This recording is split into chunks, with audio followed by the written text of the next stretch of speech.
Sa isang masikip na kalye sa Pasay, kung saan ang mga jeep ay nagsisiksikan at ang alikabok ay parang parte na ng hangin, matatagpuan ang isang lumang bahay na yari sa pinagtagpi-tagping kahoy at yero. Dito nakatira si Alona, isang dalagang 23 anyos na may maamong mukha, ngunit mababaka sa mga mata ang bigat ng araw-araw na pakikibaka. Mula sa kanyang murang edad, natuto na siyang humawak ng mga responsibilidad na karaniwang hindi pinapasan ng isang bata. "Nay, aalis na po ako," sabi niya habang itinatali ang kanyang buhok sa likod at pinupunasan ang sapatos na suot niya pa kahapon. "Teka anak, kumain ka muna kahit pandesal man lang," sabi ng kanyang inang si Mila habang inilalagay ang kapirasong tinapay sa platito. Kita sa mukha nito ang pag-aalala, lalo na't kapapasok lang sa ospital ng kanilang bunso na si Gino, ilang linggo pa lang ang nakararaan dahil sa dengue. "May kape po ba?" tanong ni Alona sabay kuha ng tinapay. "Wala na, pero may mainit na tubig, lagyan mo na lang ng asukal." Sanay na si Alona sa ganitong umaga, madali, mabilis, walang kapritso.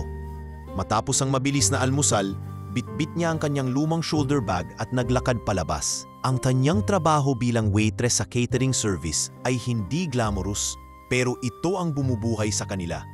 Sa jeep, hawak niya ang listahan ng mga bayarin, kuryente, tubig, bayan sa ospital, tuition fee ni Gino. Saka pa lang ang pansariling pangarap, isang maliit na karinderyang matagal na niyang iginuguhit sa isipan. Pagdating sa event venue, sinalubong siya ni Ate Brenda, ang supervisor sa catering. "Alona, bilisan mo! VIP ang event na yun ha! Bawal ang sablay!" "Opo Ate Brenda, nandito na po ako. Saan po ang area ko?" "Dun ka sa right wing ng hall. May mga batang bisita, birthday ng anak ng mayamang kliyente. Ayusin mo ha, walang tapon." Tumango si Alona at agad na nagsimula sa pag-aayos ng mga utensils, baso at linen sa mesa. Sanay na siya sa ganitong trabaho. Sa tuwing nasa event siya, parang nakakalimot siya ng kaunti sa bigat ng bahay, sa sakit ng ina, at sa lungkot ng pagiging laging kulang. Ngunit sa kabila nito, may isa siyang lihim, isang pangarap na kahit kailan ay hindi niya lubos maisakatuparan. Minsan, kapag wala siyang ginagawa, sumasayaw siya mag-isa sa maliit nilang sala. Hindi man siya nakapag-aral sa dance school, may likas siyang galaw. Marami sa kanila noon sa barangay ang humanga sa kanya tuwing may fiesta. Ngunit naniniwan sila ng ama nila noong siya ay 10 taong gulang. Bigla na lamang naglaho ang kanyang kabataan. Si Alona na ang naging ina sa kanyang kapatid, katuwang sa trabaho ng kanilang ina. "Alona, pakikuha nga yung tray ng lemonade sa kitchen," utos ng isa pang staff. "Sige po." Habang naglalakad siya papunta sa kusina, napansin niya ang isang batang lalaki na nakaupo mag-isa sa dulong bahagi ng bulwagan. Naka-wheelchair ito, tahimik lang, tila iniwasan ng mga kalaro. May ilang batang tumatawa habang pasulyap-sulyap sa direksyon ng bata. Napakunot noo si Alona. Sa kabila ng pagod, may bahagi sa kanya ang hindi mangatiis kapag may naaapi o napag-iiwanan. Pero pinigilan niya muna ang sarili. Hindi ito ang tamang oras. Kailangan niyang magtrabaho. Pagbalik niya sa mesa, sabay-sabay na pumasok ang catering team, bit-bit ang mga plato, inumin at pagkain. Tila isang koreograpyang mabilis at eksakto. Lahat sila ay kumikilos ayon sa tugtog ng kailangang matapos sa tamang oras. Si Alona, kahit kabado, ay mahinahon sa bawat galaw. "Okay ka lang, Alona?" tanong ng kasamang waitress na si Mai. "Opo, pagod lang, pero okay lang. Kailangan kumayod." "Ganyan talaga. Pero grabe ka, hindi ka talaga nawawalan ng ngiti. Ikaw na." Napangiti si Alona pero hindi na siya sumagot. Sa kanyang isip, may tanong siyang laging umiikot. Hanggang kailan siya magiging waitress lang? May pagkakataon pa bang matupad ang sariling pangarap? Pagsapit ng hapon, habang patuloy ang kasiyahan sa party, saglit siyang umupo sa gilid habang hinihintay ang cue para mag-serve ng cake. Muli niyang natanaw ang batang nasa wheelchair.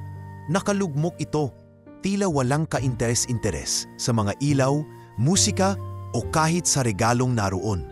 Tumindig siya at lumapit sa mesa ng drinks. Kumuha siya ng lollipop mula sa extra stash ng giveaways. Dahan-dahan siyang lumapit sa bata. "Hi, gusto mo?" Sabay abot niya ng lollipop. Napatingala ang bata. Ahimik lang. Saka kinuha ang candy. Bahagyang ngumiti ito. "Ako nga pala si Alona. Ikaw?" "Ellie," mahinang sagot ng bata. Hindi man direktang ngumiti. Lumiwanag ang mga mata nito ng bahagya. "Nice to meet you, Ellie." Isang simpleng sandali, isang ngiti. At para kay Alona, sapat na iyon para ipaalala sa kanyang puso kung bakit siya dapat patuloy na lumaban. Sa isang batang tulad ni Ellie na walang kaibigan, walang kausap at tila walang nagmamahal sa paligid, ang simpleng atensyon ay parang bituin sa madilim na langit. Bumalik siya sa kanyang pwesto, tahimik. Hindi niya alam na ang maliit na kilos na iyon ay magiging simula ng pagbabago sa kanyang buhay. At sa buhay ng batang iyon, tahimik ang buong silid ni Ellie habang binabagtas ng hapon ang malalaking bintana ng kanilang bahay sa Forbes Park. Nakasara ang kurtina at tanging ang liwanag mula sa tablet niya ang nagbibigay liwanag sa kanyang mukha. Nakaupo siya sa kanyang customized wheelchair, kulay asul na may malambot na sandalan at kontrol na gawa para sa kanyang maliit at payat na katawan. Hindi karaniwang bata si Ellie. Mula nang siya'y ipinanganak, nalaman agad ng mga doktor na mayroon siyang kondisyon sa spinal cord na naging dahilan ng kanyang pagkalumpo sa ibabang bahagi ng katawan. Hindi siya kailanman nakalakad. Hindi rin siya nakapasok sa regular na paaralan gaya ng ibang bata. Ang buong mundo niya ay bahay, silid-aralan na nasa loob ng opisina ng kanilang mansion at ang iisang yaya na kasama niya araw-araw, si Yaya Belle. "Ellie, gusto mo ba ng tsokolate milk?" Tanong ni Yaya Belle habang inaayos ang mga laruan sa shelf. Tahimik lang si Ellie. Hindi siya sumagot. "Ellie," ulit ni Belle. Ngayoy lumapit at inupuan ang sofa katabi ng bata. "Okay lang po, hindi po ako nauuhaw," sagot niya sa mahinang boses. "Kanina pa kitang nakikitang tulala, anak. Galit ka ba sa akin?" Umiling lang si Ellie, pero hindi siya tumingin sa yaya. Sa isip niya bumalik na naman ang tanong na palagi niyang sinusubukang kalimutan. Bakit parang palagi siyang nag-iisa? Bakit wala siyang mga kaibigan? Bakit hindi siya gaya ng ibang bata? Napansin ni Yaya Belle ang mahinang ekspresyon sa mukha ni Ellie. "Na kanina nakita kita nang umiti. Rare yun ha? Anong nangyari?" Tumingin si Ellie kay Belle, saka mahinang nagsalita. "Yung waitress po, yung nagsayaw sa party ko. Mabait po siya." Napangiti si Belle. "Ah, si Ate Alona. Ang ganda ng ngiti mo nung kasama mo siya. Mukhang nagustuhan mo yung kaunting sayaw ninyong dalawa. Parang totoo po yung saya. Parang hindi niya ako nakita na ganito." Hindi sumagot si Yaya Belle. Alam niyang bihira makaramdam ng ganitong uri ng koneksyon si Ellie. Halos lahat ng taong nakapaligid dito ay staff, tutor o doktor. Wala siyang mga kaedad na kaibigan at sa bawat party, tila isa siyang dekorasyong inilalagay sa sulok, palamuti ng isang malungkot na kayamanan. Hindi rin gaanong nakakausap ni Ellie ang kanyang ama. Si Mr. Alaric Villaruel, kilalang negosyante at CEO ng isang malaking kumpanya ng teknolohiya, ay halos hindi nagpapakita sa bahay. Kadalasan, ang bata ay nababalitaan na lamang kung kailan umalis o dumating ang ama, pero bihira silang magkausap. Sa paningin ni Ellie, isang misteryo ang sariling ama. Isang presensyang hindi niya lubos maabot. "Yaya," bulong ni Ellie. "Bakit po wala akong nanay?" Napabuntong hininga si Belle. Alam niyang darating ang tanong na ito. Madalas, nililihis nila ang usapan kapag napupunta sa paksang iyon. Pero ngayon, tila handa nang marinig ni Ellie ang kahit anong sagot. "Matagal ka nang may tanong na ganyan?" Marahang sagot ni Belle. "Ang totoo, ang mama mo, matagal na siyang wala, anak. Umanaw siya nung pinanganak ka." Napayuko si Ellie. "So wala po talaga akong pamilya." "Meron ka, Ellie. Kami ni papa mo. Mahal ka niya. Hindi lang siya ganun kadaling magpakita ng damdamin. Mahal niya ako, pero bakit hindi niya ako kinakausap? Hindi nga niya ako binati sa birthday ko kanina. Tahimik ang buong silid.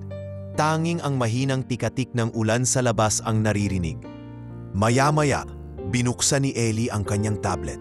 Sa gallery, may isang larawan siya, kuhang-kuha habang sumasayaw si Alona sa harapan niya sa party. Mula ito sa CCTV screen cap na ipinasa sa kanya ng isa sa mga staff. Paulit-ulit niya itong pinitingnan. Doon lang siya muling nakaramdam ng tuwa kahit saglit. Naisip niyang sulatan si Alona. Kahit pangalan lang niya ang maalala nito. Kumuha siya ng papel mula sa drawer at tagsulat. Dear Ate Alona, salamat po sa pagsayaw ninyo sa akin. Ngayon lang po ako sumaya ng ganun. Sana magkita pa po tayo. Gusto ko po sana kayong maging kaibigan. Ellie. Ngunit matapos niyang sulatan ito, hindi niya alam kung paano ito maibibigay. Walang address, walang pangalan ng kumpanyang pinagtatrabahuhan nito. Wala siyang ideya kung paanong makikilala uli ang babaeng sa loob ng 5 minuto ay binago ang kanyang buong pananaw sa sarili. Kinalabit siya ni Belle. Anak, gusto mong magpahinga na? O babasahin mo pa yung sulat? Yaya, kung may pagkakataon, gusto ko pong makita ulit si Ate Alona. Baka darating ang tamang panahon, Ellie. Basta maniwala ka lang. Umiti ng bahagya si Ellie at itinabi ang liham sa ilalim ng unan. Hindi niya alam kung paano, kailan o saan, pero ramdam niyang isang araw magtatagpo muli ang kanilang mga landas. At kung mangyari man iyon, sisiguraduhin niyang masasabi niya ang hindi niya naipahiwatig sa simpleng sayaw. Ang pasasalamat at pag-asa na dala ng isang estrangherong gumawa ng hindi nagawa ng kahit isa sa mga taong matagal nang nasa paligid niya. Ang tignan siya bilang bata, hindi bilang kapansanan. Sa tuktok ng isang mataas na gusali sa Makati, tahimik na nakatayo si Alaric Villaruel sa harap ng salaming bintana ng kanyang opisina. Mula rito, kita ang paglalakad ng mga taong abala sa ibaba. Mga taong may kanya-kanyang direksyon, may kanya-kanyang dahilan sa bawat hakbang. Ngunit siya, isang lalaking mayaman, makapangyarihan at kinikilala sa industriya ng teknolohiya, ay nakatayo roon, waring nawawala sa sarili. May hawak siyang tablet kung saan ipinapastream ng isa sa mga tauhan niya ang CCTV footage mula sa birthday party ng anak niya. Ipinapakita nito ang isang eksaktong eksena, ang waitress na may simpleng ngiti, sinasayawan ng batang nakaupo sa wheelchair. Pinindot niya ang pause. Napatingin siya sa mukha ng anak. Si Ellie, tahimik, malungkot. Walang sumasayaw, walang tumatawa sa paligid maliban sa babaeng iyon. Bumuntong hininga si Alaric at tumalikod. Tinungo niya ang kanyang desk at pinindot ang isang intercom. Ana, kanselahin mo lahat ng meetings ko ngayong hapon at huwag mo akong gambalain. Opo sir, tugon ng assistant. Naupo siya sa leather chair at pinagmasdan ang lumang larawan sa kanyang desk. Ang yumaong asawa, si Mara. Maganda, maaliwalas ang mukha. May hawak itong sanggol, si Ellie, sa unang araw na lumabas sa ospital. Isang alaala ng parehong kasiyahan at trahedya. Si Mara ay namatay sa panganganak. Isang komplikasyon sa puso na hindi nakita ng mga doktor. Isang araw bago ang delivery, nagplano pa silang magbakasyon sa Tagaytay. Kinabukasan, wala na si Mara. Nangyari lahat iyon sa loob ng 48 oras. At mula noon, hindi na siya naging buo. Ang kanyang pagmamahal sa anak ay nadungisan ng galit sa sarili. Galit na hindi niya mailabas, kaya't ikinulong na lamang sa katahimikan at trabaho. Imbes na yakapin si Ellie, pinili niyang manatiling abala sa negosyo. Inisip niyang kung mapapalaki niya ito ng mayaman at seguridad, iyon na ang sapat. Ngunit mali pala. Muli niyang pinindot ang play sa video. Bumalik ang imahe ni Alona, ang waitress. Hindi niya alam ang pangalan nito sa mga sandaling iyon, pero nakita niya kung paano ito tumingin kay Ellie. Hindi kaawa, hindi pa kunwari, tunay. Hindi ko yun nagawa, mahinang bulong niya sa sarili. May kumatok sa pinto. Isang security personnel ang pumasok. Sir, ito po ang report tungkol sa babaeng waitress. Sabi nito sabay abot ng brown envelope. Binuksan ni Alaric ang envelope. Nakasulat doon ang ilang detalye. Alona D. Reyes, dapat 2 years old, taga Pasay. High school graduate. Nagtatrabaho sa Casa Felipe Catering Services. May isang kapatid na nag-aaral at isang inang may iniindang karamdaman. Tahimik si Alaric habang binabasa ang mga papel. Wala na bang mas detalyado? Tanong niya. Hanggang diyan lang po ang nakuha namin, sir. Mahirap din po siyang hanapin kasi hindi siya regular employee. Parang on-call lang po. Tumango si Alaric. Sige, salamat. Nang makaalis ang tauhan niya, muling tumingin si Alaric sa larawan ng asawa. Sa likod ng bawat galit at lamat ng damdamin, may tinig na unti-unting bumubulong. Panahon na. Panahon na para harapin ang anak. Panahon na upang tanungin ang sarili. Ano nga ba talaga ang mahalaga sa buhay? Kinagabihan, umuwi siya sa bahay. Tahimik ang mansyon gaya ng dati. Wala ni isang halakhak ng bata, ni isang yabag ng masasayang paa sa sahig. Tanging ang tiktak ng orasan at tahol ng aso mula sa likuran ang naririnig. Sinalubong siya ni Yaya Bell sa foyer. Magandang gabi po, sir. Nasa taas si Ellie? Opo, hindi na po lumabas ng silid buong araw. Medyo matamlay. Bakit? Hindi agad sumagot si Bell.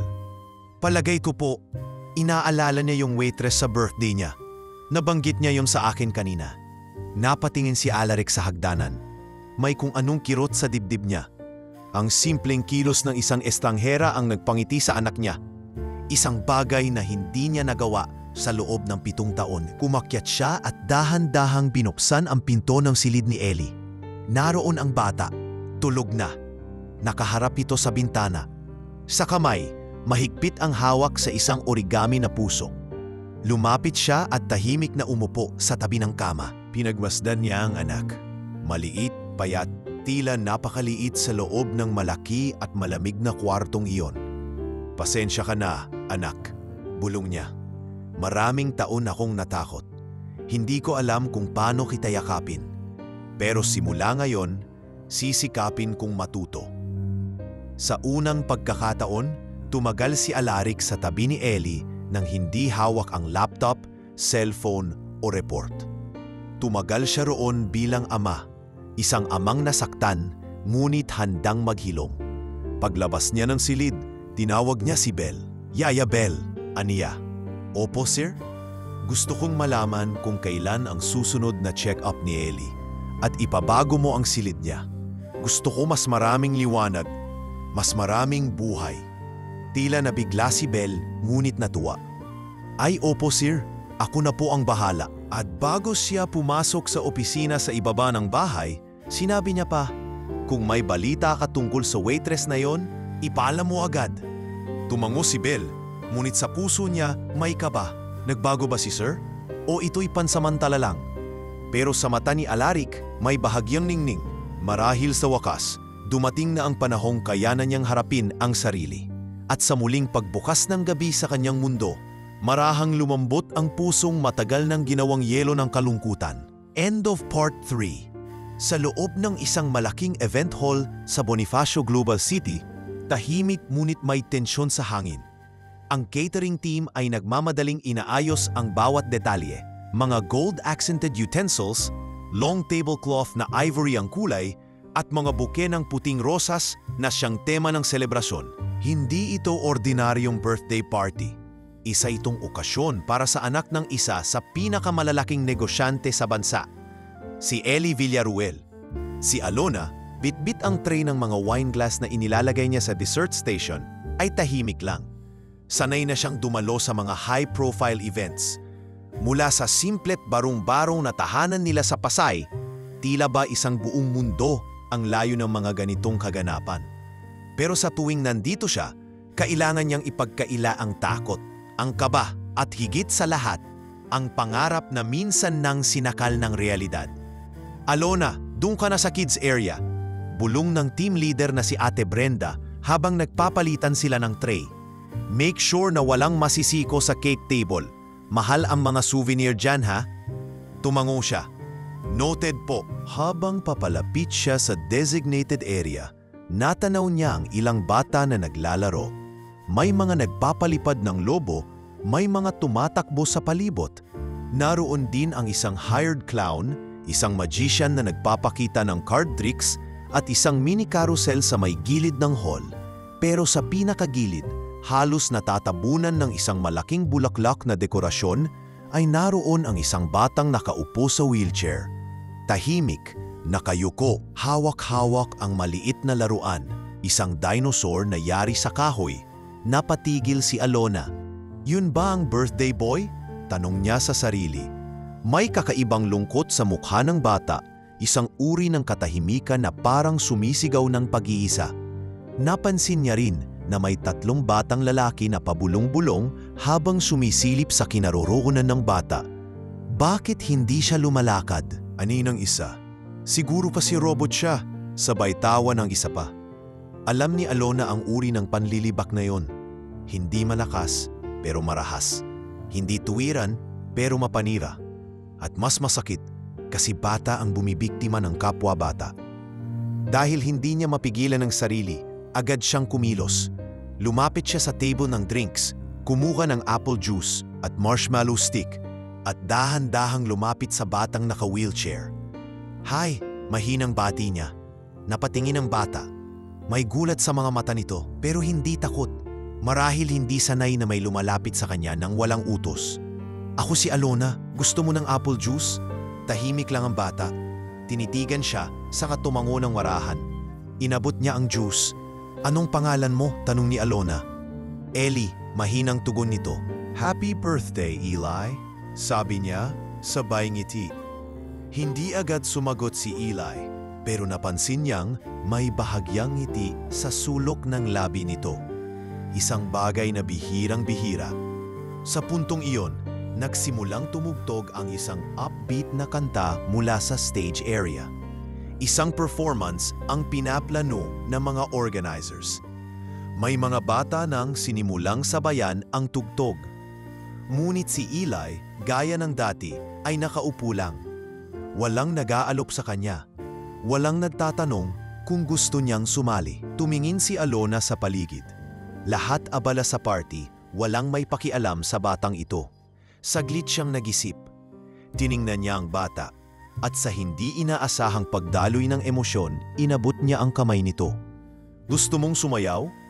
Napakunot noo si Eli. "Hindi ako makalakad." "Okay lang, di naman kailangan tumayo para sumayaw." Hindi siya hinila ni Alona. Imbes, siyang umikot sa harapan ng bata. Marahang pinatong ang kanyang mga kamay sa kamay ni Ellie. Isinayaw niya ang mga kamay nito sa hangin. Habang siya'y dahan-dahang umiikot, umaalog at sumasabay sa musika. Walang sapilitang galaw, walang eksaheradong kilos. Isang simpleng sayaw na puno ng dignidad at pagmamahal. May ilan nang napatingin sa kanila. Ang ibang bata, napatahimik. Ang mga magulang na naroon tila nagtataka. "Anak ng milyonaryo yan, di ba?" Bulong ng isang bisita. "Bakit sinasayaw ng waitress?" Sabay hagik-gik ng isa.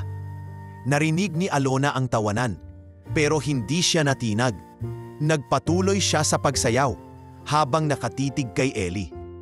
"Masaya ka ba?" tanong niya. Tumango si Ellie.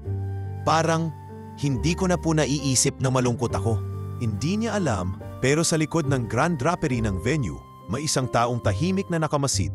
Si Alaric Villaruel, naka-blazer, walang nakakaalam na naroon siya. Dumating siya sa venue hindi para magpakita kundi para manood, at nakita niya ang hindi niya kailanmang nakita sa kanyang anak, isang ngiti na totoo, isang liwanag sa mga mata na ilang taon nang nawala. Si Alona, ang simpleng waitress, ay hindi nagtangkang paligayain si Ellie bilang anak ng milyonaryo. Pinaligaya niya ito bilang isang bata, isang tao, isang nilalang na may damdamin at kakayahang mahalin.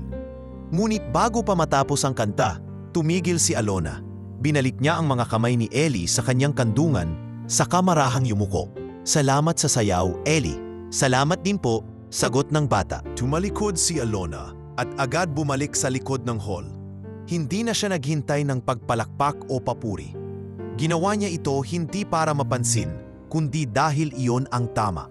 Sa likod, sinundo siya ni Ate Brenda. "Anong ginawa mo kanina?" "Sumayaw lang po ng saglit." "Alam mo bang anak yon ng kliyente natin?" Baka mapagalitan ka? Tumango lang si Alona. Hindi na siya nagsalita. At si Ellie, naiwan sa kanyang upuan, hawak-hawak ang baso ng apple juice.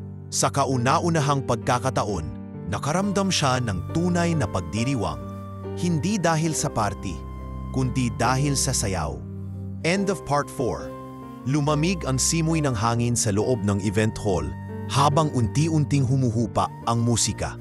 Ang mga ilaw ay bumalik sa mas banayad na liwanag at ang mga bata ay muling nagbalikan sa kani-kanilang grupo matapos ang sandaling katahimikan na sinundan ng hindi inaasahang sayaw ng isang waitress at ng batang may kapansanan.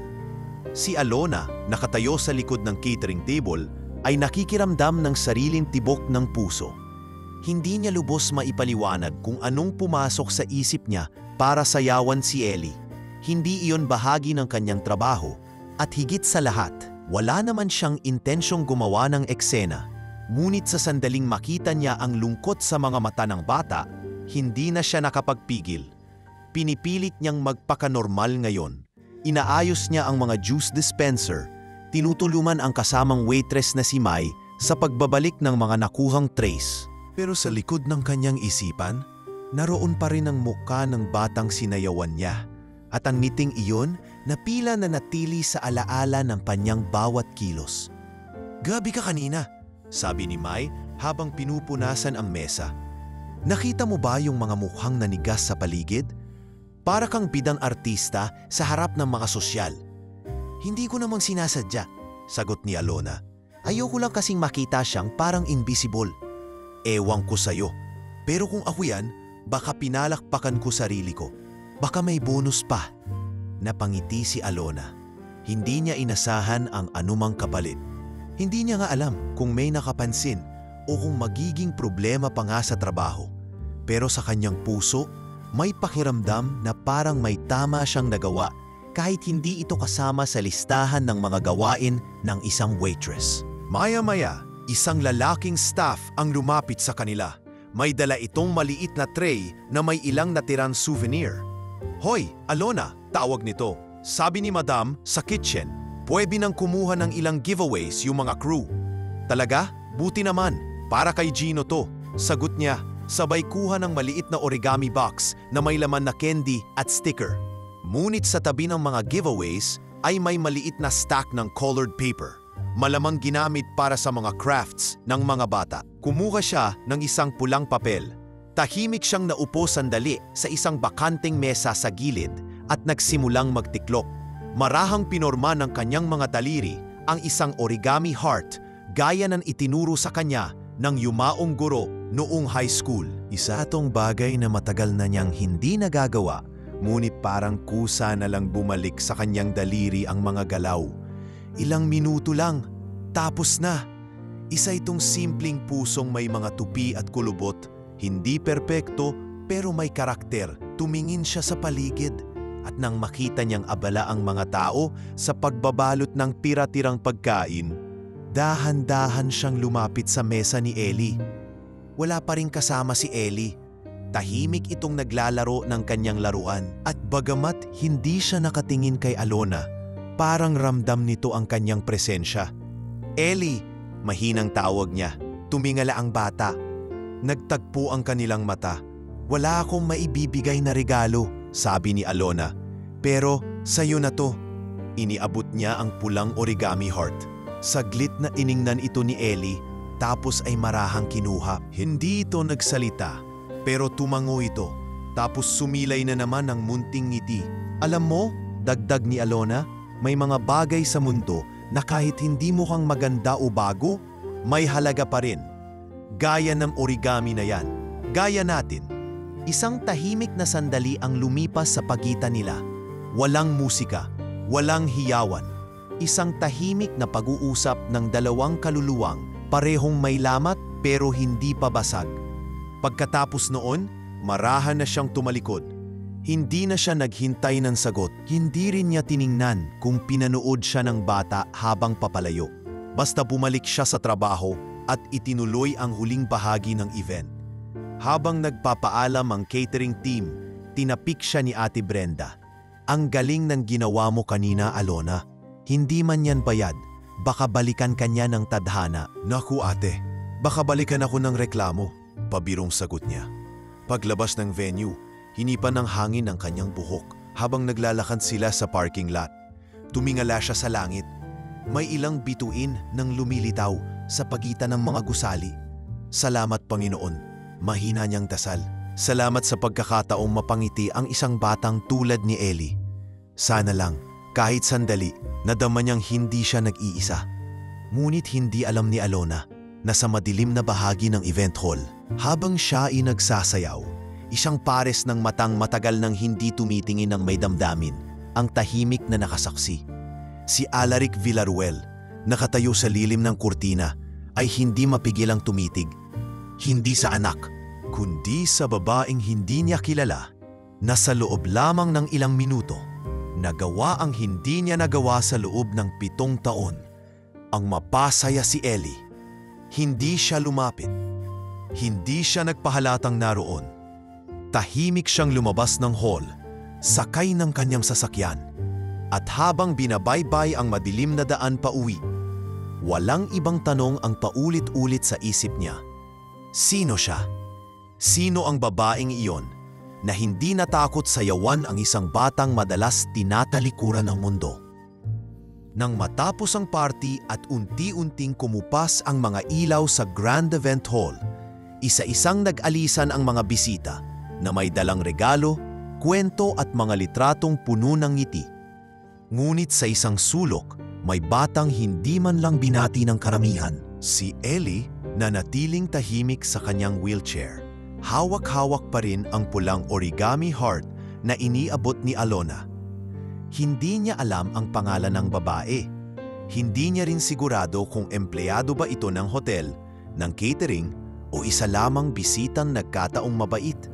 Pero sa kanyang murang puso, parang sapat na ang ilang minuto upang tumatak ang mukha at boses ng estrangherang iyon. Sa isang buong araw na pinuno ng eksenang hindi siya kasali, ang simpleng sayaw at pakikipag-usap ng babaeng iyon ang naging tanging totoo para sa kanya. Sa kabilang dako, si Alona naman ay abalang tinutulungan ang iba pang catering staff sa pag-aayos ng mga gamit. Habang ang iba ay nagtatawanan, may kanya-kanyang selfie sa natitirang dekorasyon. Si Alona ay tahimik lang. Hindi dahil sa pagod, kundi dahil sa bigat ng damdamin na hindi niya maintindihan. Alona, hindi mo pa kinukuha yung allowance mo kay Ate Brenda? Tanong ng isang kasamahan. Hindi na, sagot niya habang iniaabot ang isang tray ng baso sa lalagyan. Mauna na ako, may kailangan pa akong asikasuhin sa bahay. Sigurado ka? Sayang din yon. Baka bukas pa ang susunod na release. Tumango si Alona. Kailangan ko lang umalis agad. Pakisabi na lang kay Ate Brenda. Thank you. Wala nang dagdag na paliwanag. Tahimik siyang umalis, bit-bit ang kanyang lumang bag, ang sapatos na kanina pa sumasakit sa paa, at ang damdaming may bahagyang ligaya, ngunit hindi pa rin buo. Bago siya tuluyang makalabas ng hotel, muli siyang lumingon sa hall. Tahimik na ang loob, patay na ang mga ilaw. Parang nanahimik na rin ang damdaming umaalon sa kanyang dibdib. Bakit parang ang bigat? Bulong niya sa sarili habang hinihila ang zipper ng kanyang jacket. Isang bata lang naman, isang sayaw lang naman. Ngunit alam niya sa sarili niyang, hindi lang iyon basta sayaw. Maraming beses na siyang humarap sa iba't ibang customer. May mga bata rin siyang naserbisyuhan dati. Ngunit iba si Ellie. Sa paningin ng marami, mahina siya. Pero sa mata ni Alona, si Ellie ay may matibay na loob at higit sa lahat, sa kabila ng kanyang kapansanan, nandoon pa rin ang kislap ng isang pusong naghahanap ng koneksyon. Samantala, si Ellie ay naiwan sa kanyang kwarto sa bahay kinagabihan. Hindi siya makatulog. Marahan niyang pinapaikot-ikot ang origami heart sa kanyang palad. Sa buong araw, ito ang pinaka-espesyal niyang regalo. Hindi ito mamahalin. Walang tag, walang ribbon, pero may halaga. Yumuko siya at inilabas mula sa drawer ang isang notebook. Sa unang pahina nito ay sinulat niya, Dear Ate Alona, salamat po sa oras ninyo, sa sayaw, sa tawa, sa pagkakaibigan. Kahit hindi niyo po ako kilala, hindi niyo ako tinrato na kakaiba. Ngayon lang po ako nakaramdam ng ganyang klaseng saya. Tumingin siya sa paligid ng kanyang kwarto. Malaki, marangya, may telebisyon, mga laruan at gadgets. Pero sa gabing ito, pakiramdam niya'y wala siyang kailangan, kundi ang malaman kung sino si Ate Alona. Bumaba siya at tinawag si Yaya Bel. Yaya, mahinang sambit niya. Pwede po bang tulungan ninyo akong hanapin yung babae na sumayaw sa akin? Nagulat si Bel. Yung waitress sa party? Opo, gusto ko po siyang makita ulit. Hindi ko nakuha pangalan niya. Wala akong alam kung saan siya nagtatrabaho. Pero gusto ko po siyang sulatan. Umupo si Bel sa tabi niya. Nak, hindi ganun kadali. Maraming catering service sa party. Hindi natin alam kung aling kumpanya siya galing. May sulat po ako para sa kanya. Bulong ni Ellie, sabay abot ng liham. Baka kung sakaling may makakita, maibigay sa kanya. Kinuha ni Bel ang sulat at tiningnan. Simple ang sulat. May bata ang sulat kamay. May drawing pa ng puso sa gilid. Pangako anak, gagawan ko ng paraan, pero hindi ko lang alam kung kailan o paano. Tumango si Ellie at sa wakas ay humiga sa kanyang kama. Mahigpit niyang niyakap ang origami. Sa murang isip niya, hindi na niya inasahan na muling makita si Alona. Pero masarap pa ring umasa. Kahit isang bahagi lang ng puso ang naniniwala. Kinabukasan, si Mr. Villaruel ay umalis ng bahay ng mas maaga kaysa karaniwan. Sa loob ng kanyang sasakyan, binuksan niya ang kanyang laptop at muling pinanood ang footage ng party. Doon muli niyang nasilayan ang sandaling sinayawan ng waitress ang kanyang anak. Habang pinapanood ito, naroon ang isang damdaming hindi niya maipaliwanag. Hindi niya maamin, ngunit siya'y humanga sa tapang ng babae. Sa mundo kung saan lahat ay sunod-sunuran, may isang taong sumuway sa inaasahan, hindi para sa sarili, kundi para sa batang hindi niya kilala. Pagdating sa opisina, tinawag niya ang kanyang assistant. Ipa-review mo lahat ng pangalan ng catering crew sa event ni Ellie. Hanapin mo yung babaeng waitress na sumayaw sa kanya. May dahilan to ba, sir? Gusto ko lang siyang kausapin. May utang na loob ako. Pero nang suriin ng team ang records, hindi nakalista ang pangalan ni Alona. Isa siya sa mga on-call na hindi regular na empleyado. Wala ring contact info maliban sa temporary ID number na binigay ng agency. Nawala si Alona tulad ng hangin, dumarating ng marahan, yumaalis ng walang paalam, at si Ellie na iwan sa pag-asang balang araw, ang isang simpleng sayaw ay mauuwi sa panibagong kwento. End of Part 6. Bumalik si Alona sa dating gulong ng kanyang realidad. Gising bago sumikat ang araw. Pasok sa kung anong trabaho ang available at uwi ng pagod na pagod. Minsan ay wala pang kita. Mula nang umalis siya nang hindi nagpapaalam sa event na iyon, parang bumigat pa lalo ang bawat hakbang sa buhay niya. Hindi dahil sa pagkukulang sa trabaho, kundi sa biglaang katahimikan na iniwan ng isang ngiting mula sa batang si Ellie. Pagka-uwi niya noong gabing iyon, nagatnan niya ang kanyang inang si Mila na walang ganang kumain. "Nay, kumain po ba kayo?"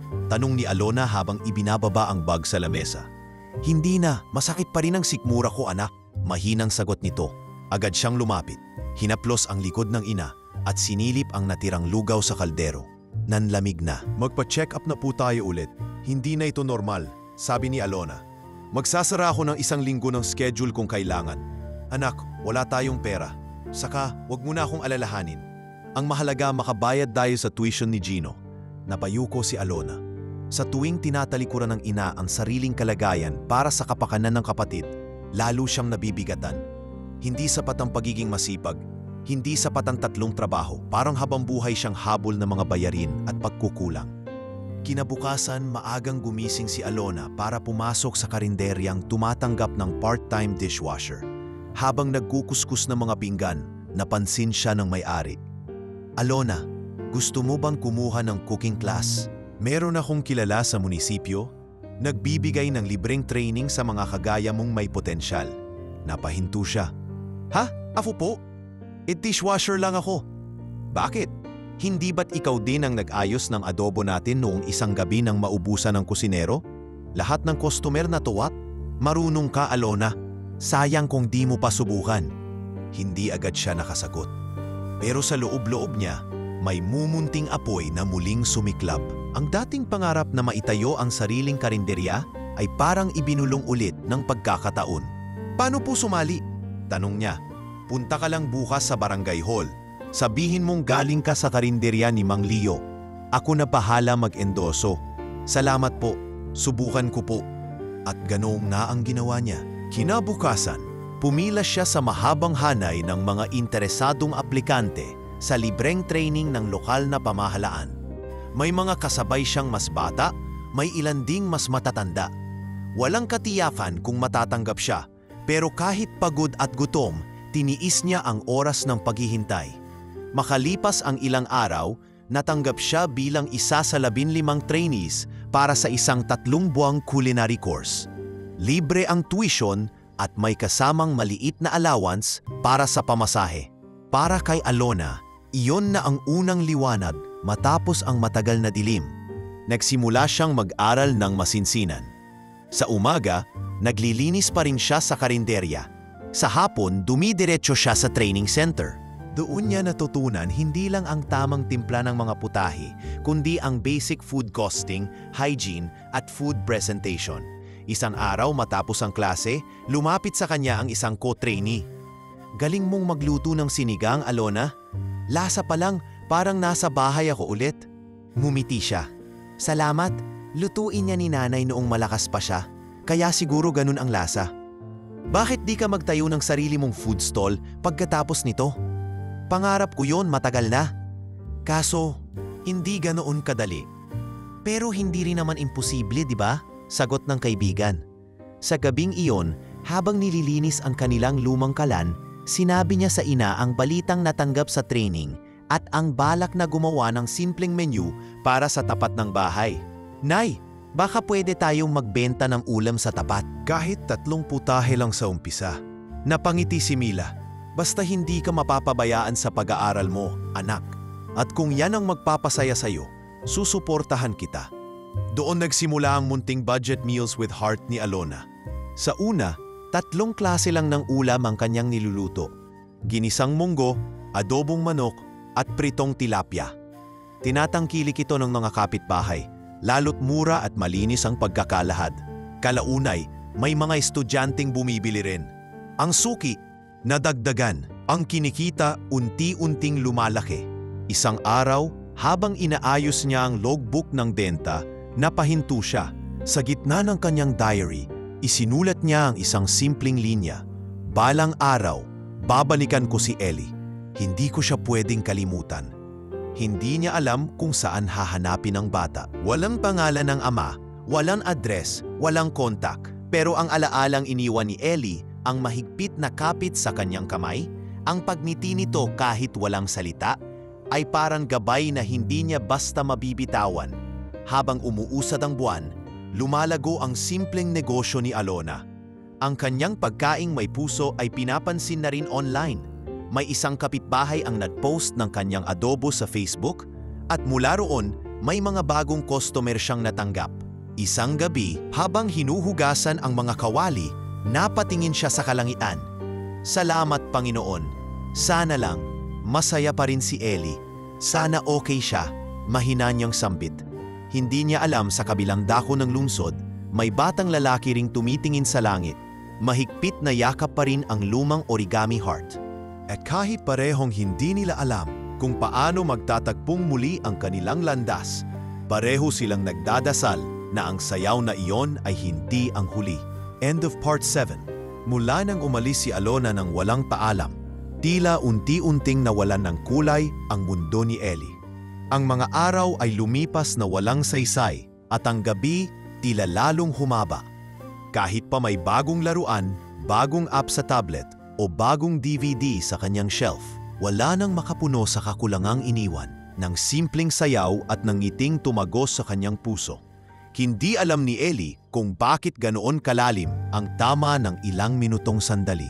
Ngunit sa bawat paggising niya, Siya'y umaasang maririnig niyang muli ang boses ni Alona.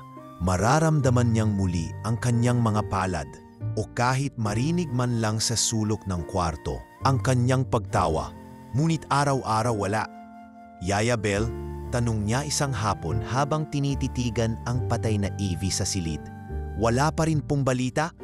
Tahimik na naupo si Yaya Bell sa gilid ng kanyang wheelchair. Anak, ginawa na ng daddy mo lahat ng paraan para hanapin yung waitress na yon. Pero ang sabi nila, hindi raw siya regular na empleyado. Pero sumayaw siya sa akin, binigyan niya ako ng puso. Sagot ni Ellie, sabay kuha ng origami heart mula sa drawer. Bakit hindi natin siya mahanap? Natayo ko si Bell. Hindi niya alam kung paano ipapaliwanag sa batang ito na sa mundong totoo, hindi lahat ng mabubuting tao ay madaling balikan. Minsan, kahit gustuin nating habulin sila, nilalamon na sila ng sariling mga laban sa buhay. Simula nang mawala si Alona, naging matamlay si Ellie. Dati-rati, kahit paano'y nakikipag-usap siya sa kanyang tutor, interesado sa mga online lessons. Pero ngayon, tila wala na siyang ganang matuto. Palagi siyang tahimik, malamig ang mga sagot at minsan ay ayaw nang bumangon sa kama kahit tanghali na. Dumating sa puntong kinailangan ng tawagan ni Mr. Villaruel, ang therapist ni Ellie. Doc, gusto kong malaman kung anong nangyayari sa anak ko, banggit ni Alaric habang nakaupo sa isang leather couch sa silid ng doktor. I'm sorry, I can't assist with that request. Pero, hindi ba magiging mahirap yon para sa kanya? Sir, mas mahirap kung hindi natin siya bibigyan ng pagkakataong makaramdam na bahagi siya ng normal na buhay. Mas kailangan niya yon kaysa gadgets o tutors.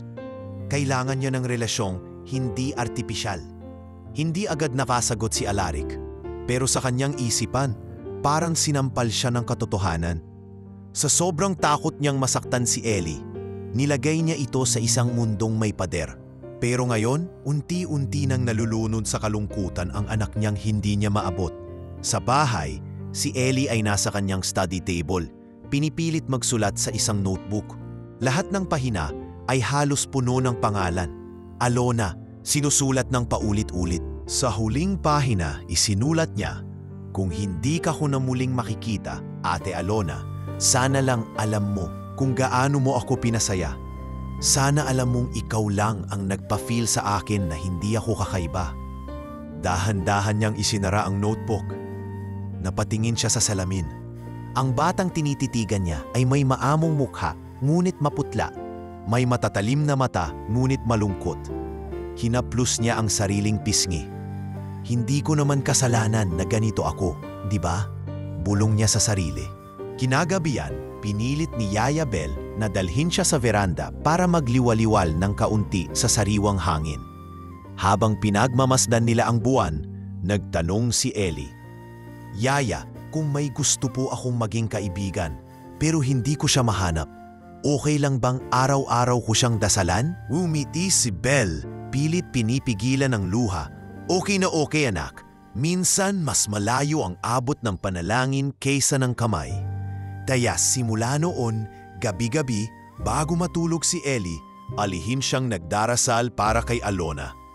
Hindi siya humihiling na bumalik ito para sa kanya. Hinihiling lang niya na sana, saan man ito naroroon, ligtas siya, masaya siya, at sana balang araw, magtagpo ulit ang kanilang mga landas. Ang therapist, sa huling session nila, ay may huling tanong kay Ellie. "Ellie, kung mabibigyan ka ng isang pagkakataon na kausapin ulit yung babaeng yon, ano ang sasabihin mo sa kanya?" Tumahimik si Ellie, saka tumingin sa therapist. "Sasabihin ko po, salamat. Kasi kahit ilang minuto lang niya akong sinayawan, binigyan niya ako ng buong mundo."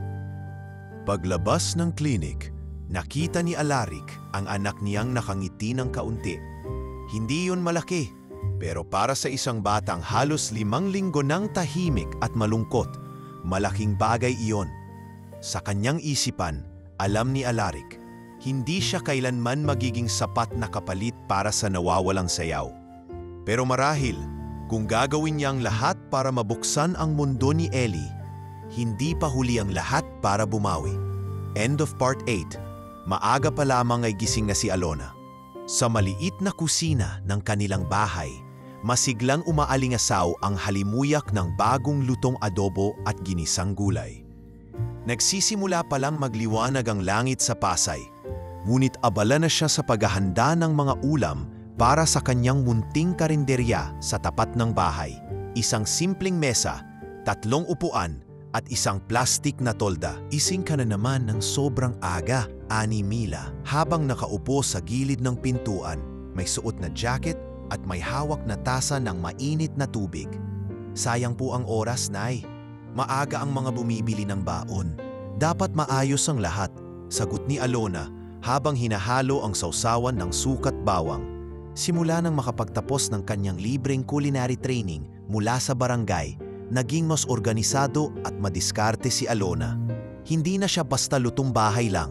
Lahat ng putahe, sinisikap niyang mas maging presentable, mas masarap at mas abot kaya para sa mga kapitbahay at estudyanteng madalas magpa-take out sa kanya. Isang buwan pa lang mula nang opisyal niyang inilunsad ang kanyang maliit na food stall na pinangalanan niyang Budget Meals with Heart. Ngunit nakakakuha na ito ng atensyon sa kanilang komunidad. Kayo po ba ang Alona na may adobong may pineapple? Tanong ng isang customer isang hapon. Opo, yun po yung bestseller namin. Gusto niyo po bang tikman? Sagot niya, sabay abot ng isang styro na may mainit na kanin at putul-putul na adobo na may maninipis na hiwa ng pinya sa ibabaw. Nakita ko sa Facebook post ng kaibigan ko. Sabi niya raw, parang lutong nanay. Ang sarap daw. Ani ng lalaki habang inaabot ang bayad. Napangiti si Alona. Salamat po sa suporta. Gusto ko po talaga na bawat kainan may kasamang damdamin. Unti-unti dumami ang kanyang suhi. May mga estudyante, tricycle driver, tindera at maging mga guro mula sa katapat na pampublikong paaralan. Minsan, may umuorder ng maramihan para sa opisina. Ginagawa niya ito lahat mag-isa, mula sa paggrocery, pagluluto, pagbenta, hanggang sa paglilinis ng kawali. Minsan, sa sobrang dami ng order, kinailangan na niyang humingi ng tulong sa isa sa mga co-trainee niya dati sa culinary program. Alona, grabe ka, akala ko adobo lang. Ngayon may lumpiang Shanghai ka na rin. May creamy chicken pa, sabi ni Rona, sabay tulong sa pagbabalot ng ulam. Hindi kasi pwedeng isa lang ang menu araw-araw. Gusto kong bumalik ang mga tao, hindi lang dahil mura, kundi dahil masarap at may bago silang aabangan. Paliwanag ni Alona habang pinupunasan ang mesa.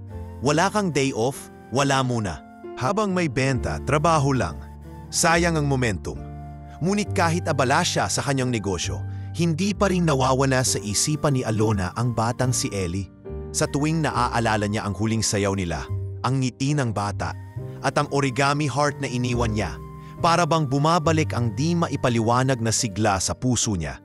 Minsan, habang tinutulungan niyang ayusin ang notebook ni Gino sa kanyang pag-aaral, napansin ng kanyang kapatid ang isang sketch na nasa dulo ng kwaderno. Ate, sino to?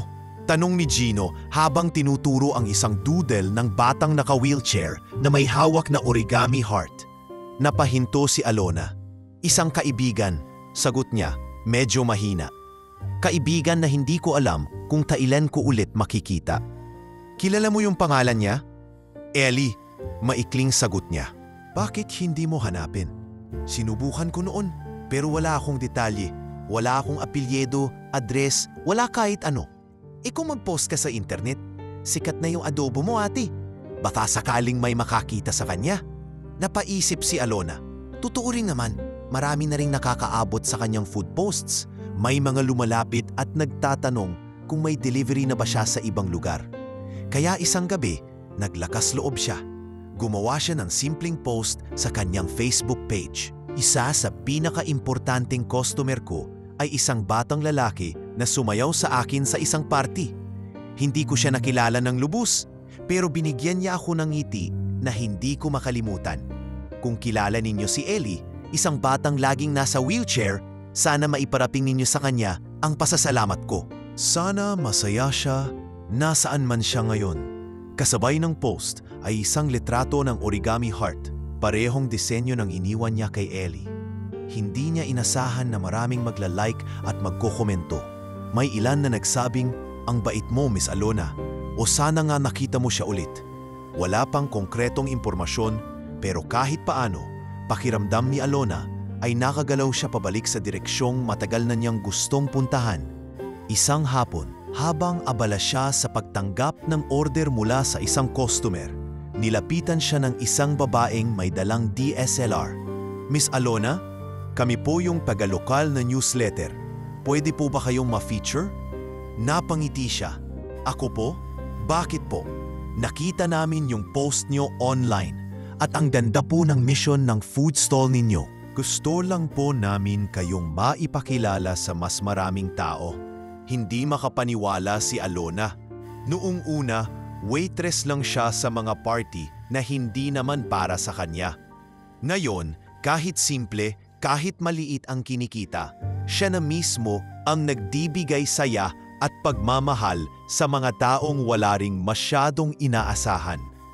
Sa isang sulok ng kanyang puso, umaasa pa rin siyang balang araw, hindi lang pagkain ang kanyang maihahain kay Ellie. Gusto rin niyang muling maiparamdam dito ang sayaw ng pag-asa.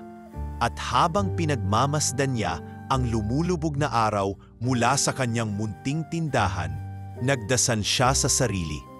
"Kung sakali man, Panginoon, bigyan mo ulit ako ng pagkakataong matasama siya. Hindi ko po ito hahayaan muli." Oh, it's panan!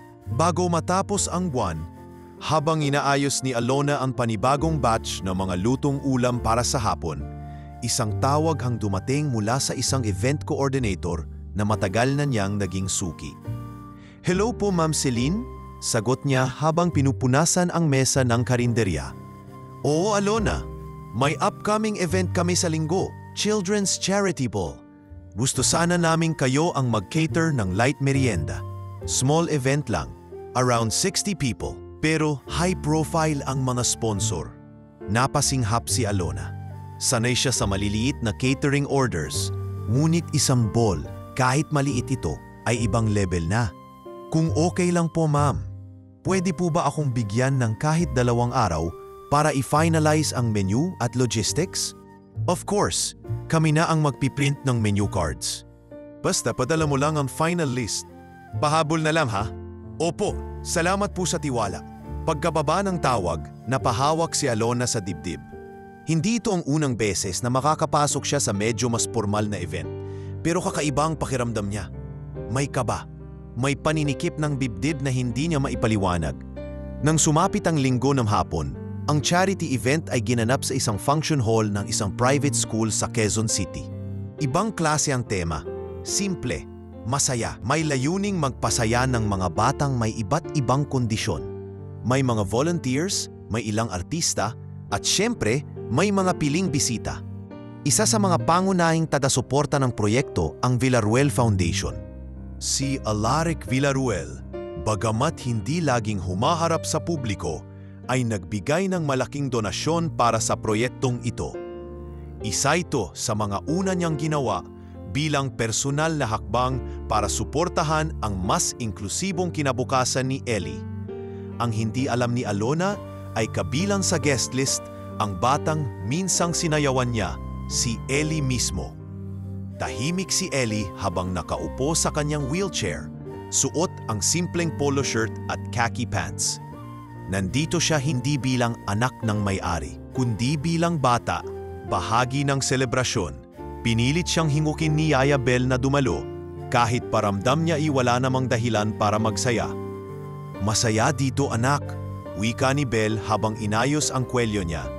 "Baka may bagong makilala ka. Malay mo, merong magiging kaibigan." Tumango lang si Ellie, pero ang kanyang atensyon ay nakatuon sa mga taong nagsisimula ng magsilabasan ng pagkain mula sa likod ng hall. May isang figure sa gilid ng buffet table ang hindi niya mapigilan tingnan. Isang babaeng naka-apron, abala sa pag-aayos ng platters ng spaghetti, sandwiches at banana cupcakes. Pamilyar ang kilos, pamilyar ang postura. "Yaya," Mahina niyang tawag. "Oh, bakit anak?" "Parang siya yun." Turo niya sa direksyon ng babaeng adala sa pag-aayos. "Parang si Ate Alona." Nagulat si Belle. "Sigurado ka?" Hindi sumagot si Ellie. Bagkus inabot niya ang notebook mula sa bag na bitbit niya.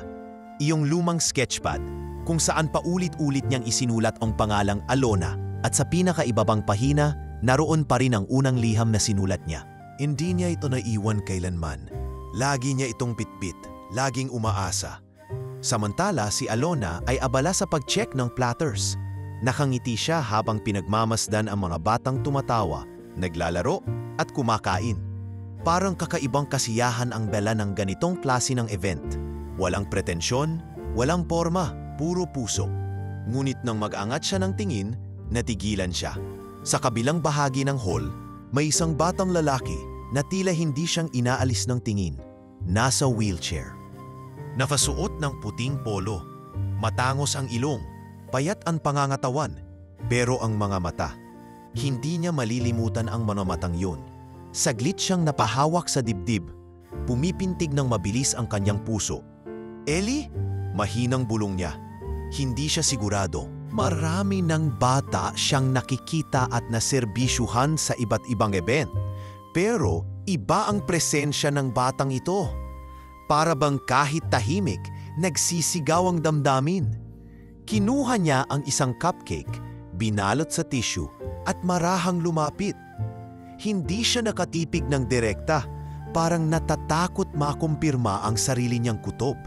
Nang ilang hakbang na lang ang layo, sa kanya nilingon ng buo ang mukha ng bata. At doon, parang tumigil ang mundo. "Ellie," bulong niya. Nagtaas ng tingin ang bata. Nanggigilid ang luha sa kanyang mga mata, pero hindi siya umiiyak. Sa halip, marahan niyang inabot ang lumang liham mula sa kanyang bag. "Ito po, sa inyo po yan." Kinuha ni Alona ang papel, nanginginig ang kamay. Binuklat niya ito, at habang binabasa ang liham, unti-unti ring dumaloy ang luha mula sa kanyang mata.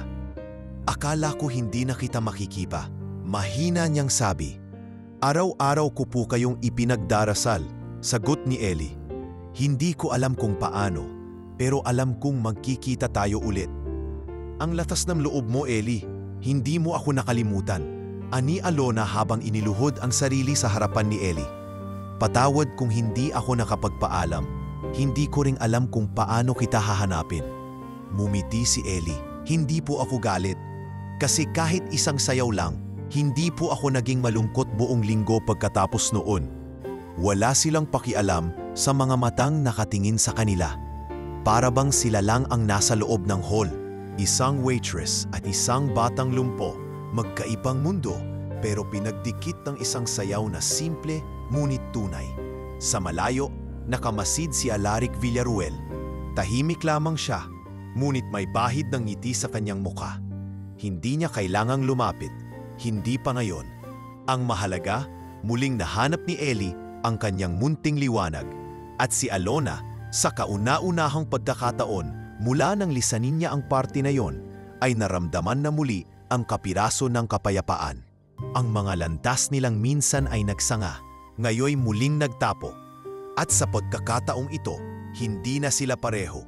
Pareho na silang may lakas, pareho na silang may dahilan, at higit sa lahat, pareho na silang may pag-asa. End of Part 10. Makalipas ang ilang araw matapos ang charity event na muling nagtagpo sina Ellie at Alona, tila may hindi pa rin makapaniwala sa nangyari. Lalo na si Alona. Sa dami ng mga batang nakita at naserbisyuhan niya sa mga nakaraang event, hindi niya inaakalang muling magtatagpo ang landas nila ng batang minsan niyang sinayawan. Isang araw na tila panaginip lang, ngunit ang hawak niyang liham na isinulat ni Ellie ang nagpapatunay. Totoo ang lahat. Sa maliit na silid sa kanilang bahay, nakaupo si Alona sa kama habang binabasa mulit-muli ang sulat na iyon. "Dear Ate Alona, salamat po sa oras ninyo, sa sayaw, sa tawa, sa pagkakaibigan. Kahit hindi ninyo po ako kilala, hindi ninyo ako tinrato na kakaiba. Ngayon lang po ako nakaramdam ng ganyang klaseng saya. Gusto ko po kayong maging kaibigan. Sa bawat linya, ramdam niya ang sinseridad. Para siyang binabalikan ng lahat ng bigat at saya ng sandaling iyon. Hindi niya namalayan, may luha na namumuo sa kanyang mata. Marahan niyan ipinatong ang liham sa lumang kahong pinaglalagyan niya ng mga gamit na sentimental. Mga lumang sketch, ilang larawan ng pamilya, at ang isang retasong tela ng kanyang luma at paboritong apron. Sa kabilang dako ng lungsod, si Ellie ay nakaupo sa study table niya habang pinipinta ang isang larawan. Makikita sa drawing ang isang babae sa apron at isang batang lalaki sa wheelchair. Magkahawak kamay habang sumasayaw. Kulay asul ang background, may bituin sa itaas at sa isang sulok, isang pulang origami heart. Anak, ano yan ginagawa mo? Si Elric habang palihim na sumilip sa kanyang kwarto. Mumiti si Ellie. Gumagawa po ako ng regalo kay Ate Alona. Gusto ko pong ibalik sa kanya lahat ng kabutihang ginawa niya sa akin. Maganda yan, sagot ni Alaric, bahagyang lumapit. Napansin ko, mas masigla ka na nitong mga araw. Opo, kasi po totoo pala yung dasal. Hindi ko akalaing makikita ko ulit si Ate Alona. Tumango si Alaric. Minsan, kahit hindi natin alam kung paano, dumarating talaga yung sagot sa dasal. Kailangan lang nating maghintay. Tahimik na sandali ang sumunod. Ngunit sa isipan ni Alaric, may gumugulo. Wala pa rin siyang direktang ugnayan kay Alona. Sa kabila ng muli nilang pagkikita, hindi pa rin siya nakakagawa ng hakbang upang personal na pasalamatan ang babaeng naging dahilan ng pagbabago sa kanyang anak. Kinabukasan, nagpasya si Alona na puntahan ang event coordinator na unang nag-book sa kanya para sa charity ball, si Ma'am Celine. Ma'am, maraming salamat po talaga sa pagkakataon noong charity ball. Bungad ni Alona habang pinupunasan ang kamay matapos mag-abot ng food samples. Alona, ikaw pa? Kami ang dapat magpasalamat. Ang dami naming positive feedback sa food mo.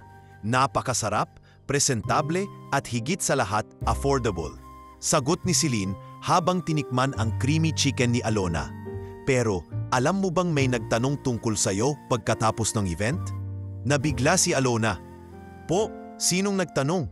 Yung personal assistant ni Mr. Villaruel. Tinanong niya kung may impormasyon kami sa caterer. Hindi ako sigurado kung para saan. Pero halatang interesado sila sa'yo. Hindi nakasagot agad si Alona. May kakaibang kirot at kaba sa kanyang dibdib. Si Mr. Villaruel, ang ama ni Ellie. Ang tahimik ngunit matalim tumingin na lalaki sa likod ng Charity Foundation. Ma'am, sa totoo lang po, may nakaraan po ako sa batang si Ellie.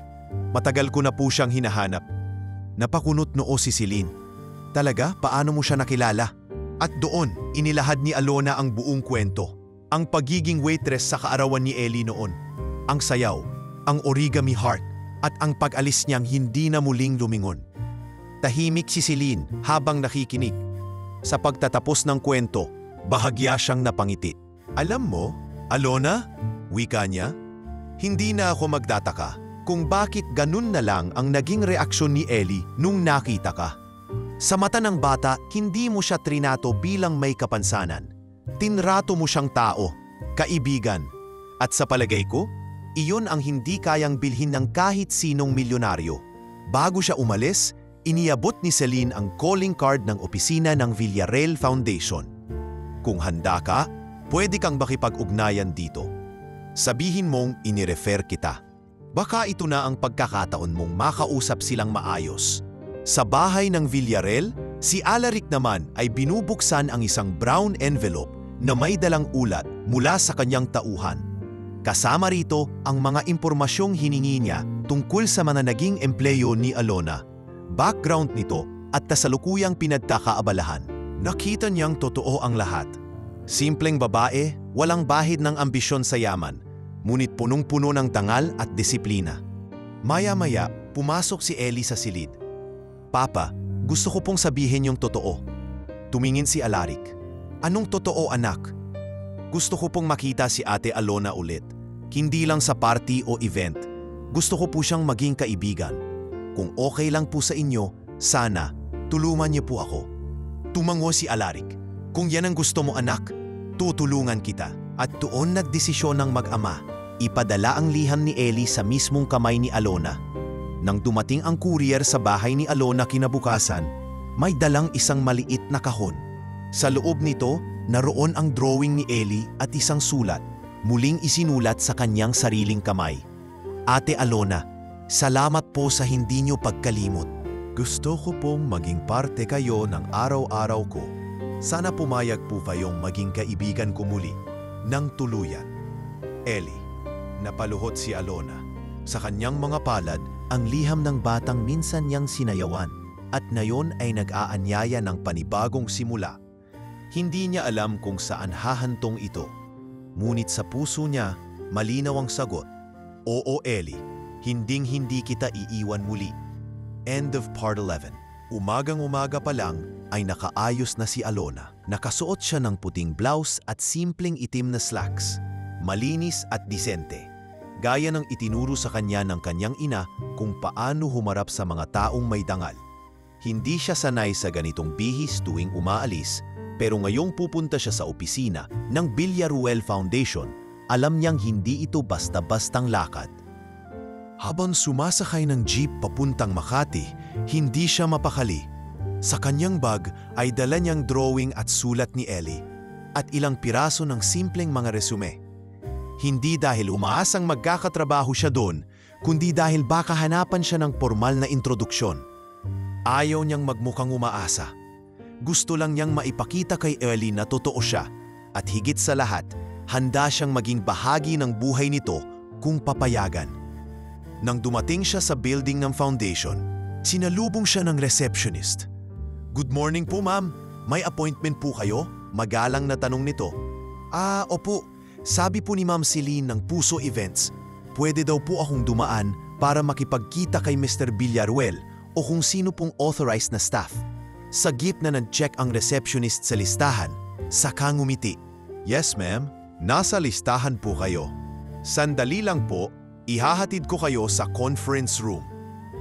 Sa loob-loob ni Alona, parang bumibilis ang tibok ng kanyang puso habang naglalakad sa koridor. Ang bawat hakbang ay tila may bigat, hindi lang dahil sa kaba, kundi dahil sa bigat ng nakaraan. Nang pumasok siya sa conference room, naroon si Mr. Alaric Villaruel. Nakaupo sa dulo ng mesa, tahimik na nakamasid. Nakakot ito pero hindi nakakabigla, hindi malamig, hindi mapagmataas.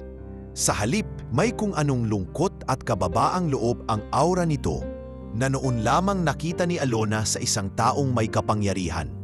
Good morning po, sir. Bati niya habang marahang yumuko. Alona, tama? Sagot ni Alaric. Maupo ka. Matagal ko nang gusto kang makausap.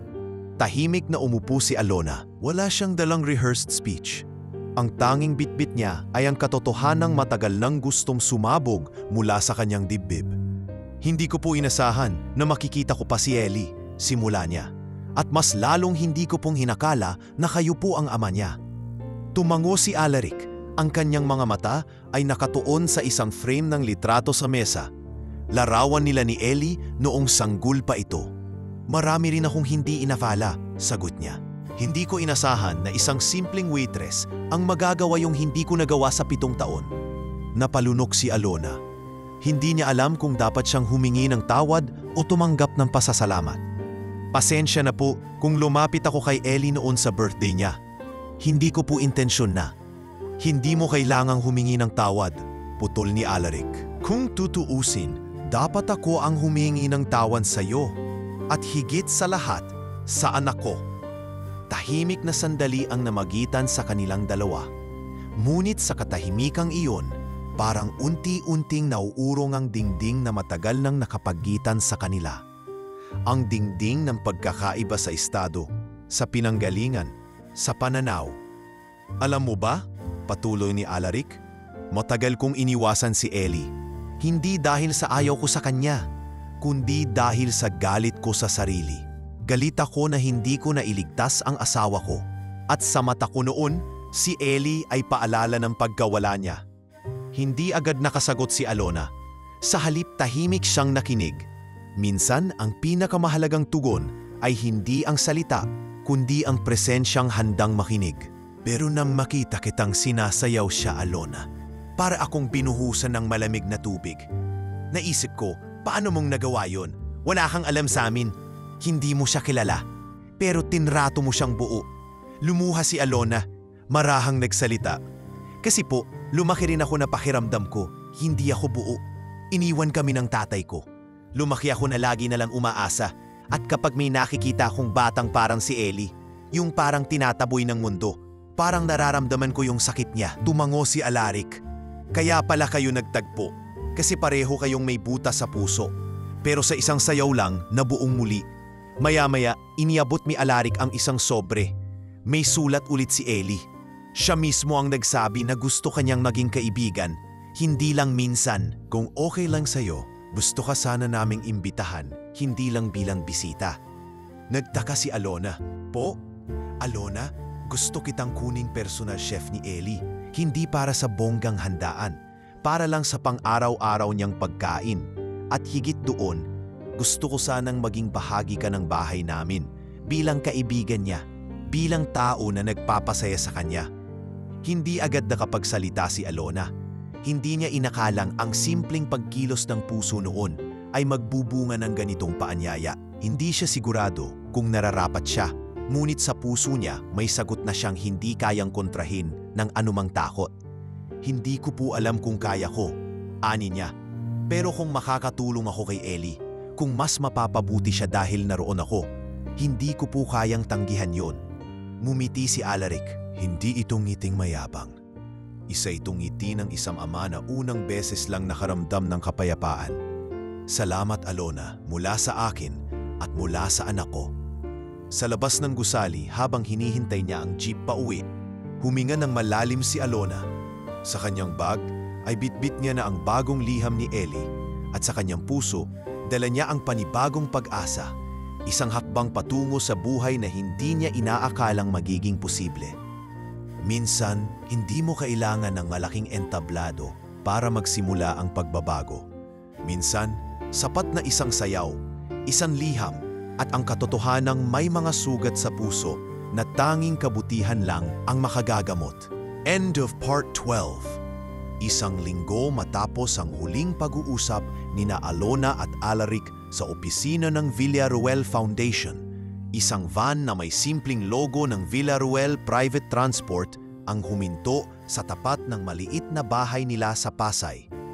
Doon ay maagang naghahanda si Alona, nagsasalin ng ginisang gulay sa plastik na baonan para sa ina at kapatid. Minsan sa loob ng maraming taon, ngayon lang siya muling kinabahan, hindi dahil sa takot o pangangailangan, kundi dahil sa isang paanyayang alam niyang magpapabago sa buhay niya. Anak, sigurado ka ba sa desisyon mo? Tanong ni Mila habang pinupunasan ang lababo. Kilala mo lang ang batang yon sa isang party. Na yon bigla ka nang titira sa bahay nila bilang chef. Janyo, ako titira ron para lang magluto, Nay. Sagot ni Alona habang inaayos ang buhok. Gusto po nila akong maging bahagi ng araw-araw ni Ellie. Hindi ko po alam kung anong mangyayari, pero alam kong tama ito. Tahimik lang si Mila, pero sa mga mata niya ay bakas ang kaba at pangunawang parehong naglalaban. Sa dulo, marahan siyang tumango. Ang mahalaga, nak, huwag mong kalilimutan kung sino ka. At kahit anong mangyari sa buhay mo ron, tandaan mong dito ka nagsimula. Dito ka minahal. Lumapit si Alona sa kanyang ina at niyakap ito ng mahigpit. Sa maikling sandaling iyon, walang salita, tanging yakap ng pangako at paninindigan. Nang dumating siya sa Villaruel residence, sinalubong siya ni Yaya Bell sa gate. Suot ni Alona ang kanyang malinis na apron, dala ang iilang gamit lamang, ilang damit, notebook, apron, at ang isang lumang origami heart na binala ni Ellie mula pa noong una. Alona, welcome! Masayang bati ni Bell habang kinukuha ang bag. Nasa loob si Ellie naghihintay buong umaga. Hindi mapigilan ang ngiti ni Alona. Ang kaba ay unti-unting napalitan ng pananabik. Sa sandaling makita niya si Ellie, ang batang minsang napasayan niya ng walang plano. Ngayon ay muling bahagi ng kanyang araw. Pagpasok niya sa loob, bumungad sa kanya ang isang mas maaliwalas na bahay. Hindi ito tulad ng mansion na madalas niyang nai-imagine noon. Hindi punong-puno ng yaman o dekorasyon. Sa halip, simple, malinis, at may mga pagbabago na halatang isinagawa para kay Ellie. May mga safety handles sa bawat gilid, mga artwork sa dingding na gawa ng bata, at sa dining area ay may isang maliit na mesa kung saan may nakapatong na bagong origami heart, kulay asul. Alona, lumingon siya. Si Ellie ay palapit mula sa hallway. Minamaneho ang kanyang electric wheelchair. Suot ang t-shirt na may nakasulat na Hope sa harapan. Napangiti si Alona. Hi Ellie, namiss mo ba ako? Opo, agad nitong sagot. Sobra, akala ko hindi ka na darating. Hindi ako marunong mangako nang hindi ko kayang tuparin. Sagot ni Alona habang lumuhod sa harap ng bata. Simula ngayon, makakasama mo na ako araw-araw. Yay! Sigaw ni Ellie, sabay ikot ng kanyang wheelchair sa tuwa. Pwede po ba tayong magluto agad mamaya? Depende, anong gusto mong matutunang putahe? Sinigang, napangiti si Alona. Sige, pero ikaw ang maghihiwa ng labanos ha? Deal! Sa unang araw ng pagiging personal chef ni Alona, nagsimula sila sa kusina. Hindi ito malaking lugar, pero maayos, kumpleto at may bagong set ng kagamitan. Si Alaric ay sumilip lamang sa silid bago umalis para sa meeting. Alona, sambit niya habang sinusuksok ang cellphone sa coat pocket. Salamat ulit sa pagtanggap ng alok. Wala pong anuman. Salamat po sa tiwala. Ellie's therapist will check in regularly. Ibinibigay ko sa iyo ang buong access sa kusina at daily needs niya. Kung may kailangan ka pa, sabihin mo lang kay Belle. Opo sir, huwag po kayong mag-alala. Habang umaalis si Alaric, napansin ni Alona na may bago sa kilos nito. Mas banayad, hindi na kasing malamig ng una niyang pagkakakilala. Bagamat hindi pa sila lubos na nagkakausap ng malalim, ramdam niyang ang yelo sa pagitan ng ama at anak ay unti-unti nang natutunaw. Sa buong linggo, naging rutina ni Alona ang pagsabay sa akos ng pamilya Villaruel. Sa umaga, gumigising siya bago si Ellie para ihanda ang almusal. Oatmeal, fresh fruit, at minsan ay pandesal na may palaman depende sa gusto ng bata. Sa tanghali, nagtuturo siya kay Ellie ng simpleng mga hakbang sa pagluluto. At sa gabi, sabay silang kumakain ng hapunan, isang bagay na hindi kailanman nagawa ni Ellie sa kahit anong tagapag-alaga noon. Alona, alam mo po ba, dati ako lang palagi ang kumakain sa lamesa. Sambit ni Ellie habang pinapatong ang kutsara. Ngayon hindi na, sagot ni Alona sabay kuha sa isang tinapay. Kasi ngayon, pamilya na tayo. Sa isang hapon, habang nagliligpit si Alona ng mga pinggan, tinanong siya ni Belle. Napansin kong iba ang sigla ni Ellie nitong mga araw.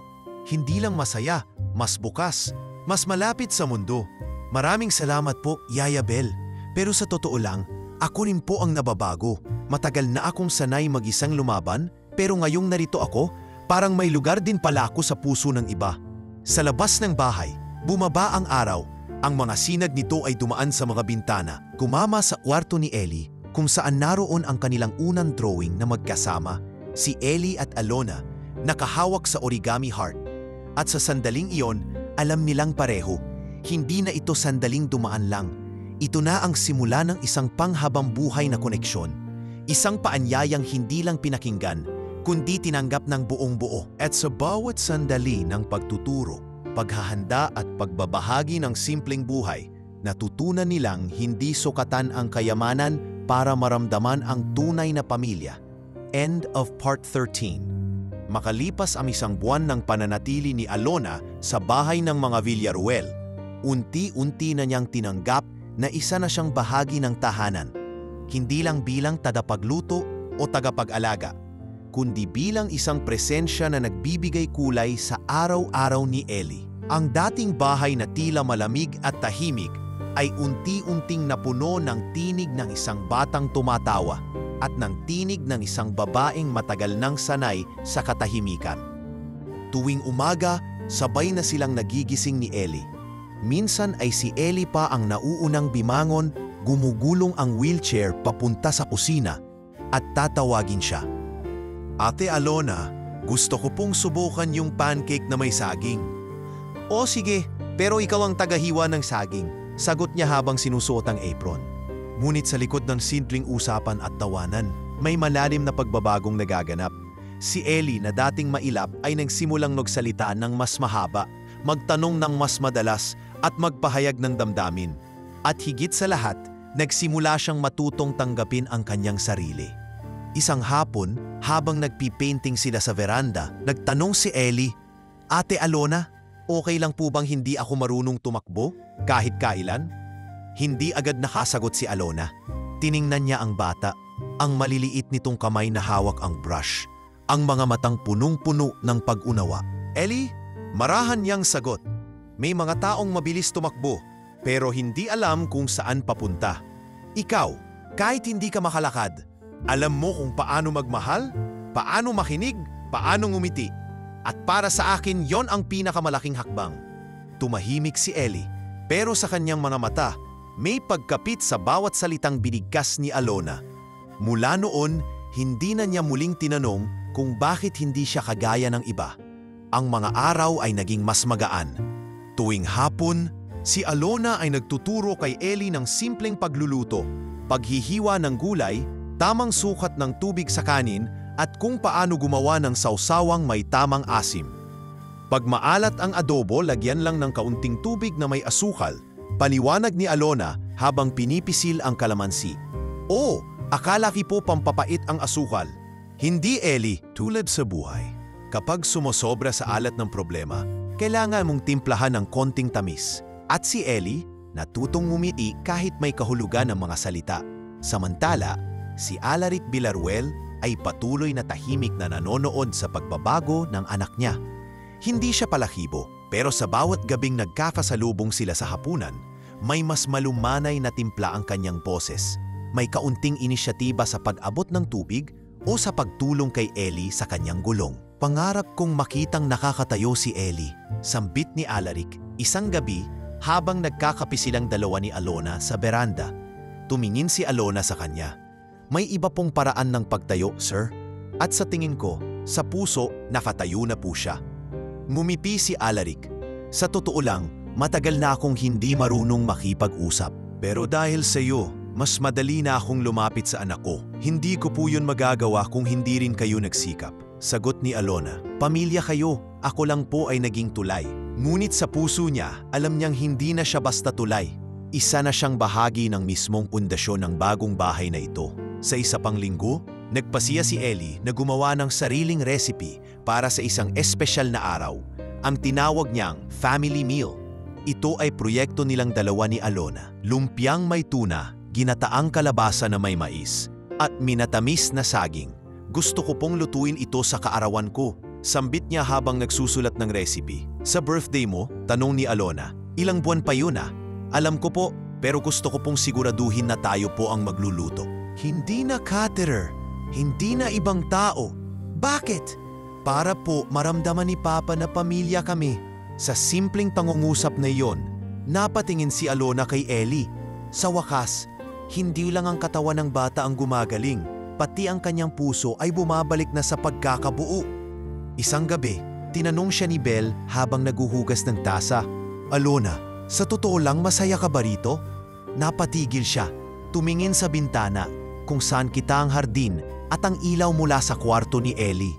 "Masaya," sagot niya, "pero hindi lang masaya. Parang kumpleto. Hindi mo nababalak bumalik sa karinderya mo?" Napangiti si Alona. "Hindi ko po siya iniwan. Kasama ko pa rin siya sa puso ko. Pero sa ngayon, ito ang tahanan na kailangan ko. At higit sa lahat, ito ang tahanan na kailangan ni Ellie. Walang engrandeng pasabog. Walang malalaking pagbabago.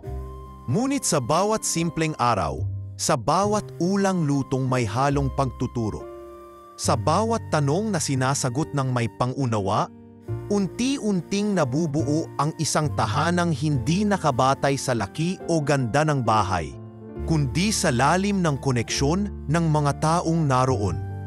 At sa bagong tahanang ito, si Alona ay hindi na lamang bisita. Isa na siyang kaibigan, isang guro, isang gabay, At sa puso ng isang batang matagal nang naghintay ng presensya, isa na siyang tahanan. End of Part 14. Nang mapalipas ang ilang buwan ng paninirahan ni Alona sa Villaruel Residence, mas lalo pang naging matatag ang samahan ng maliit na pamilya sa loob ng bahay. Ngunit sa bawat katahimikan, may mga alaala pa ring nagpaparamdam, hindi sa paraang marahas o masakit, kundi sa paraang marahan. Tila paalala na ang lahat ng meron sila ngayon ay ipinayo mula sa mga wasak na piraso ng kahapon. Isang maulang gabi, habang nakaupo si Alona sa gilid ng veranda, bitbit ang tasa ng mainit na tsokolate, dumaan si Alaric. Galing siya sa study room kung saan buong araw siyang nakipag-meeting sa mga board members ng kumpanya. "Gabi na, di ka pa natutulog?" Tanong niya habang nauupo sa katapat na upuan. "Di pa po ako inaantok, sir," sagot ni Alona. "Kapag ganito pong umuulan, parang masarap lang magmuni-muni." Tahimik ang sumunod na minuto. Tanging ang ulan at tunog ng palumpungang ginagalaw ng hangin ang maririnig. "May mga tanong ba sa'yo si Ellie tungkol sa kanyang ina?" Tanong bigla ni Alaric habang nakatingin sa basang hardin. Sumingin si Alona. Hindi niya inasahan ang tanong na iyon. "Wala pa po," sagot niya. Pero minsan, nararamdaman kong naghahanap siya ng kasagutan. Parang may mga mata na nagtatanong kahit walang salitang binibigkas. Tumango si Alaric. Si Mara, ang ina ni Ellie, ay isang babaeng sobrang liwanag ang dala. Hindi siya sosyal, hindi rin mayaman. Nagtuturo lang siya sa isang public school noon. Doon kami nagkakilala. Mumiti si Alona. "Gaya ko po. Hindi ko siya dapat minahal," sabi nila. CEO ako, anak ng board member, tagapagmana ng kumpanya. Pero siya ang nagturo sa akin kung paano tumingin sa puso ng tao. Wala siyang kaartehan, pero kaya niyang palitan ang isang buong araw ko ng isang ngiti lang. Humugot ng malalim na buntong hininga si Alaric bago muling nagsalita. Pero siya rin ang naging dahilan kung bakit ako natakot. Nang mawala siya sa panganganak, parang sinisi ko ang buong mundo. Kasama na roon si Ellie. Hindi na kumibo si Alona. Alam niyang mahirap para sa isang tulad ni Alaric ang magbukas ng damdamin, kaya't pinili niyang makinig. Pinili kong hindi siya yakapin. Hindi ko siya matingnan sa mata noong una. Kasi sa tuwing tinitingnan ko si Ellie, ang nakikita ko ay ang babaeng minahal ko at ang sakit ng pagkawala niya. May bahagyang panginginig sa tinig ni Alaric, ngunit hindi siya umiwas. Tuloy-tuloy lang siya sa pagbabalik tanaw. Nalaman ko lang na maling-mali ako nang makita ko siyang sumasayaw kasama mo. Napayuko si Alona. Walang itatong magpakitang gilas nun. Di ko rin po alam kung bakit ko yun nagawa. Mahinang sambit niya. "Parang automatiko lang. Parang may humila sa akin para sumayaw kasama siya." Tumango si Alaric. "Siguro nga, kailangan ko ng ganoong paalala. Isang sayaw para matauhan akong hindi ako nawala ng anak, kundi nakalimutang mahalin siya." Tahimik ulit, pero ngayon, ibang klase na ang katahimikan. Isa itong uri ng kapayapaan, hindi na tensyon o hiya, kundi isang paglalapit ng dalawang pusong parehong may sugat mula sa nakaraan. "Alona," patuloy ni Alaric. "Alam kong hindi kita lubos na kilala pa, pero gusto kong malaman mo, hindi ako palaging ganito. Natutunan kong tanggapin ang mga bagay na hindi ko kontrolado. At isa sa pinakamagandang desisyong nagawa ko nitong mga nakaraang buwan ay ang papasukin ka sa buhay namin ni Ellie." Hindi agad nakapagsalita si Alona. Sa kanyang dibdib, may init na biglang sumulpot. Hindi ito romantikong kilig, kundi isang uri ng pagtanggap, isang halaga na hindi galing sa materyal, kundi mula sa pagkakakilanlan bilang isang mahalagang presensya sa buhay ng mag-ama. "Salamat po, sir. Pero kung ako po ang tatanungin, ako po ang higit na nagpapasalamat. Dahil dito ko lang po natutunan kung anong ibig sabihin ng pamilya. Hindi pala ito nakabase sa dugo o sa apelyido. Minsan ito pala ay pinipili." Makalipas ang ilang araw, napansin ng mga kasambahay na tila mas malapit na ang loob ni Alaric kay Alona. Hindi dahil sa madalas silang mag-usap, kundi sa maliliit na bagay. Pinapakisuyo niyang tanungin si Alona kung ano ang gusto nitong kadamitan sa kusina. Nagtatanong siya ng opinyon nito sa meal plans ni Ellie at minsan pa ay iniaabot niya mismo ang tasa ng kape sa kanya tuwing umaga. "Sir, okay lang po ba kayong dalawa?" Tanong minsan ni Belle habang nag-aabot ng mga report. "Bakit mo naman natanong?" "Napapansin ko lang, parang mas madalas niyong kinakausap si Alona ngayon." Hindi sumagot si Alaric agad. Tiningnan niya lang ang bintana kung saan kita ang siluetang magkausap sina Ellie at Alona habang nag-aayos ng halaman. "Belle," wika niya, "sa tagal ko sa mundo ng negosyo, ngayon lang ako may nakitang ganyang klase ng koneksyon. At natutunan kong may mga taong dumarating hindi para palitan ang nawala sa atin, kundi para punan ang kulang na naiwan." Ngumiti si Belle. "At sa tingin ko po, siya nga yun." Kinagabihan, si Ellie ay nakaupo sa kama habang hawak ang isang larawang ipinaprint niya. Larawan nila ni Alona sa charity ball, may origami heart sa pagitan nila. "Papa," tawag niya. "Alam mo po ba, iniisip ko minsan, sana maging nanay ko si Ate Alona." Napahinto si Alaric. Hindi siya agad nakasagot. Ngunit ngumiti siya pagkatapos ng ilang segundo. "Ellie, ang mga bagay na ganon, hindi kailangan pilitin. Pero kung darating ang panahon na mapupuno ang puso mo ng ganoong pagtingin sa kanya, baka hindi lang ikaw ang makaramdam niyan." Ngumiti si Ellie. "Sana nga po. Kasi po, buo kami kapag kasama siya." At sa gabing iyon, habang unti-unting bumababa ang ulan mula sa langit, alam ng bawat isa sa bahay na ang kanilang mga puso ay unti-unting gumagaling, pinagdudugtong ng mga alaala, ng pagmamahalan, at ng pag-asang kahit maraming nasira noon, kaya pa ring buuin muli ng sabay-sabay. End of Part 15. Isang umaga na punong-puno ng araw, tila walang senyales na magbabago ang ritmo ng araw sa bahay ng mga Villaruel. Sa kusina, abala si Alona sa pag-prepare ng almusal. Tinapay na may itlog at kamatis at mainit na tsokolate para kay Ellie, gaya ng nakasanayan. Naglilinis naman si Yaya Belle ng mga halaman sa may veranda. Suot ang kanyang luma ngunit maayos na apron. Tahimik ang lahat, payapa. "Yaya Belle!" sigaw ni Ellie mula sa kanyang kwarto. "Nasaan po yung drawing kong may volkano?" Narinig ni Belle ang sigaw, ngunit hindi siya agad tumugon. Kinuha niya ang panyo sa kanyang bulsa at bahagyang pinunasan ang noo. Nakaramdam siya ng paninikip sa dibdib. Gusto sana niyang tawagin si Alona, ngunit pinilit niyang ngumiti. "Sandali lang, Ellie. Titingnan ko sa drawer mo mamaya." Sagot niya.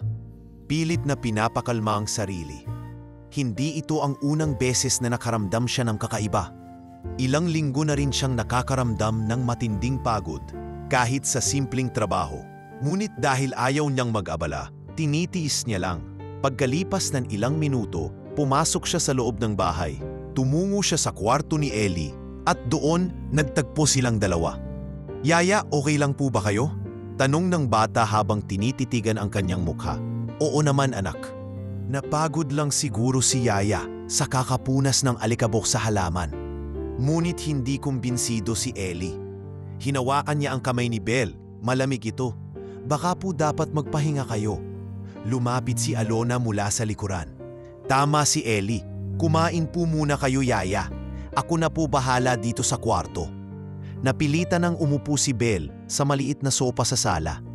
Ipinaglagay siya ni Alona ng tubig. Ngunit nang ibinaba niya ang baso matapos uminom, bigla siyang napayuko at hinawakan ang kanyang dibdib. "Yaya," napasigaw si Alona. Agad siyang nilapitan ni Alona at inalalayan. "Ellie, tawagin mo si Papa. Bilis!" Wala pang 2 minuto nandoon na si Alaric at agad tumawag ng ambulansya. Habang naghihintay, hinawakan ni Alona ang kamay ni Belle. "Konti na lang, Yaya. Darating na sila. Malalampasan niyo to." Napangiti si Belle sa kabila ng pananakit. "Anak, kapag hindi ako umabot, alagaan mo si Ellie, ha?" "Yaya, huwag po kayo magsalita ng ganyan." Pinigilan ni Alona ang paniyak. Ngunit sa puso niya may kutob na siya. At nang dumating ang ambulansya at isugod si Belle sa ospital, hindi na ito nakarating na buhay. Ang lamay ay ginawa sa isang simpleng chapel sa Makati. Si Ellie ay hindi halos nagsalita, nakatulala lang siya sa kabaong ni Yaya Bell. Suot ang kanyang puting polo na ibinili pa ni Alona. Si Alaric, bagaman hindi pala bigkas ng damdamin, ay hindi na itago ang lungkot sa kanyang mga mata. Si Bell ay hindi lang yaya, siya ay naging ina, tagapagtanggol, at tagapagtaguyod ng mga panahong hindi kayang harapin ni Alaric ang sariling anak. Sa loob ng chapel, may isang mesa kung saan nakalagay ang mga larawang kuha sa mga panahong wala pa si Alona sa buhay nila. Nandoon ang mga birthday party ni Ellie, mga graduation ng therapy sessions at larawan ni Bell habang karga ang sanggol na si Ellie. Lumapit si Alaric kay Alona. Hindi ko alam kung paano ako magpapasalamat kay Bell. Kung wala siya, baka hindi ako nagkaroon ng lakas harapin ang pagiging ama. Tumingin si Alona sa kanya. Totoo po yan. Siya po ang nagsilbing tulay ninyo ni Ellie habang hindi pa kayo handa. Ngayong wala na siya, ani Alaric. Hindi ko alam kung paano ko babalansihin lahat. Huwag po kayong mag-alala, sagot ni Alona. Tutulungan ko po kayo. Hindi ko kayang palitan si Yaya Bell, pero kaya kong ipagpatuloy ang mga sinimulan niya. Maya-maya, lumapit si Ellie sa kanila. Hawak niya ang isang maliit na drawing. Si Yaya Bell, nakasuot ng apron, nakangiti habang nakaupo sa tabi ng hardin. Papa, bulong niya, gusto ko pong itanim yung paborito ni Yaya na halaman dito sa bahay. Para kahit wala na siya, kasama pa rin natin siya araw-araw. Tumango si Alaric, pinipigilan ng luha. Gagawin natin yan, anak. Bukas na bukas. Pagbalik nila sa bahay, ang lahat ay tila tahimik. Wala na ang boses ni Bell sa umaga. Ang pagtawa niya tuwing nagpapatawa si Ellie o ang paalala niya kay Alona tungkol sa oras ng luto. Ngunit sa gitna ng katahimikan, may halinhinang kilos si Alona. Inayos niya ang kwarto ni Bell.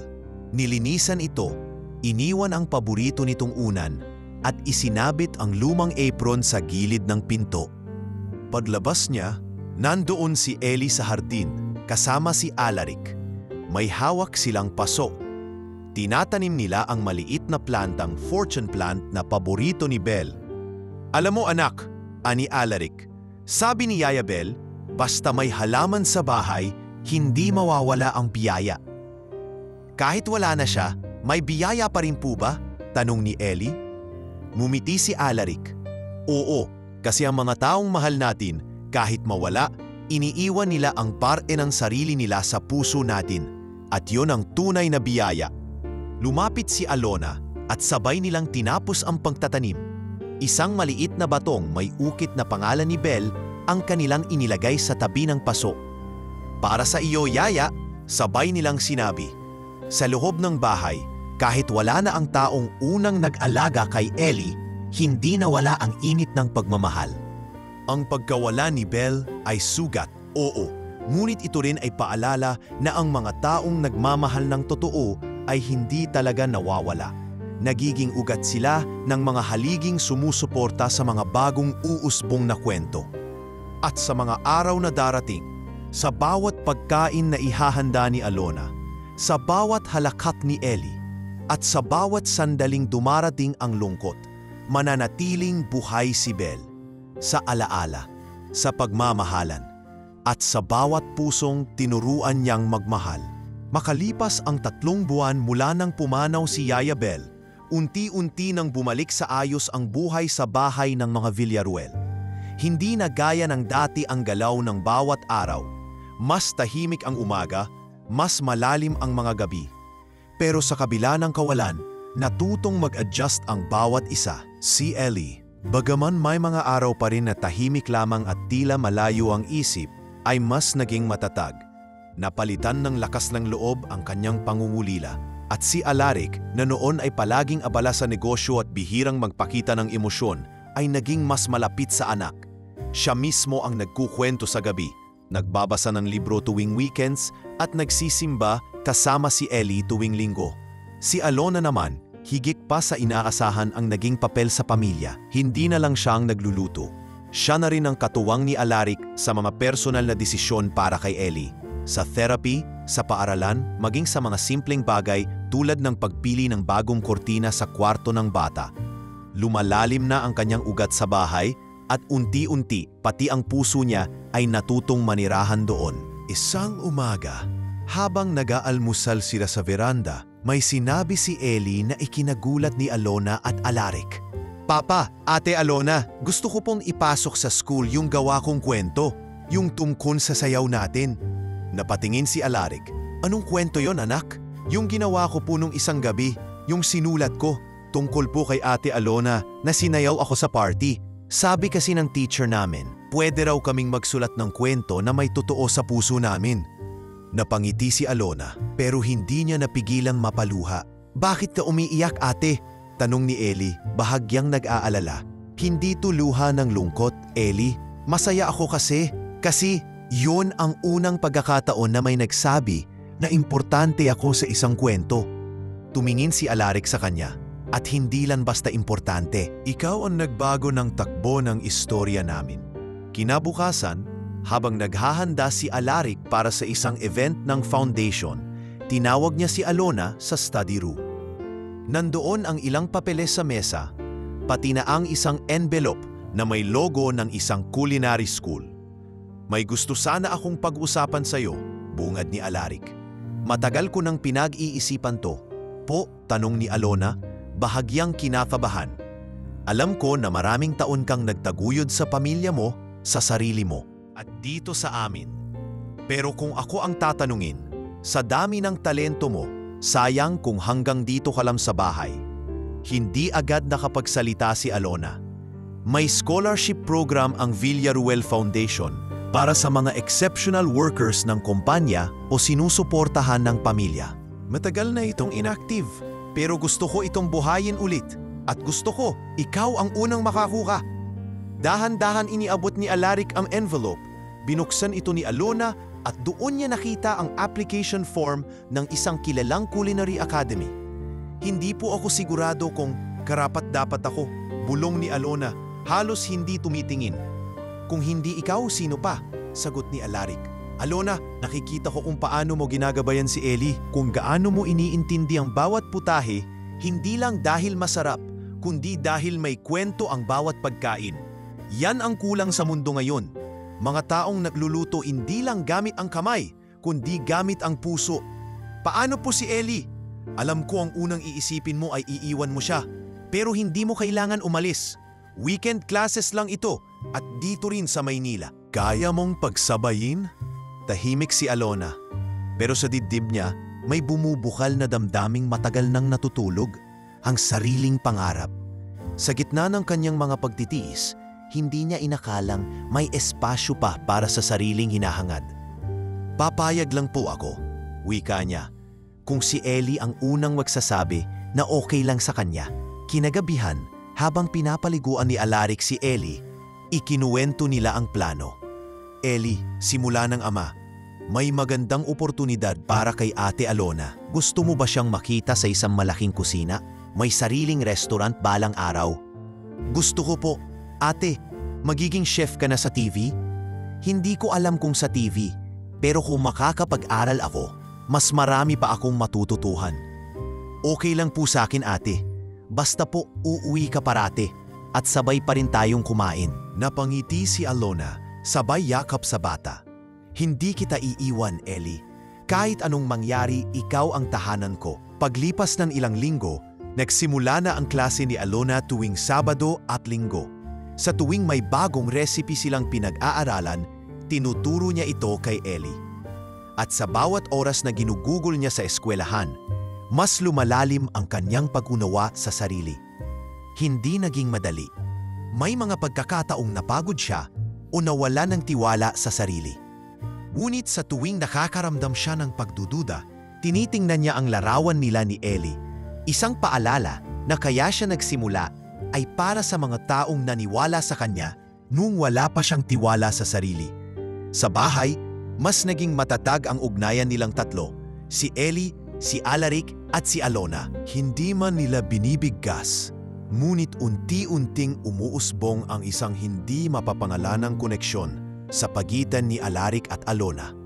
Mga sulyap na may paggalang, mga pagtulong na walang hinihingi, at mga katahimikang puno ng damdamin. Hanggang sa isang gabi, habang naguhugas ng pinggan si Alona, lumapit si Alaric. Alam mo, Alona, may mga bagay na hindi ko inaasahang mangyayari pa sa buhay ko. Pero ikaw, isa pa sa mga biyayang hindi ko hiningi pero dumating. Napatingin si Alona, ilang mabibigat ang mga salita. Hindi ko alam kung handa ka, pero kung darating ang araw na gusto mong manatili, hindi lang para kay Ellie, kundi para sa sarili mo, nandito lang ako.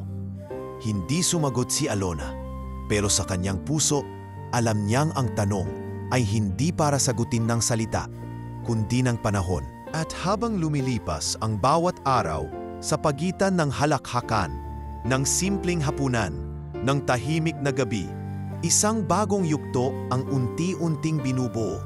Hindi dahil kailangan, kundi dahil nararapat. At sa wakas, ang waitress na minsang sumayaw sa isang batang nilalait ay isa na yung haligi ng isang pamilyang minsan ay wasak, ngunit ngayoy buo.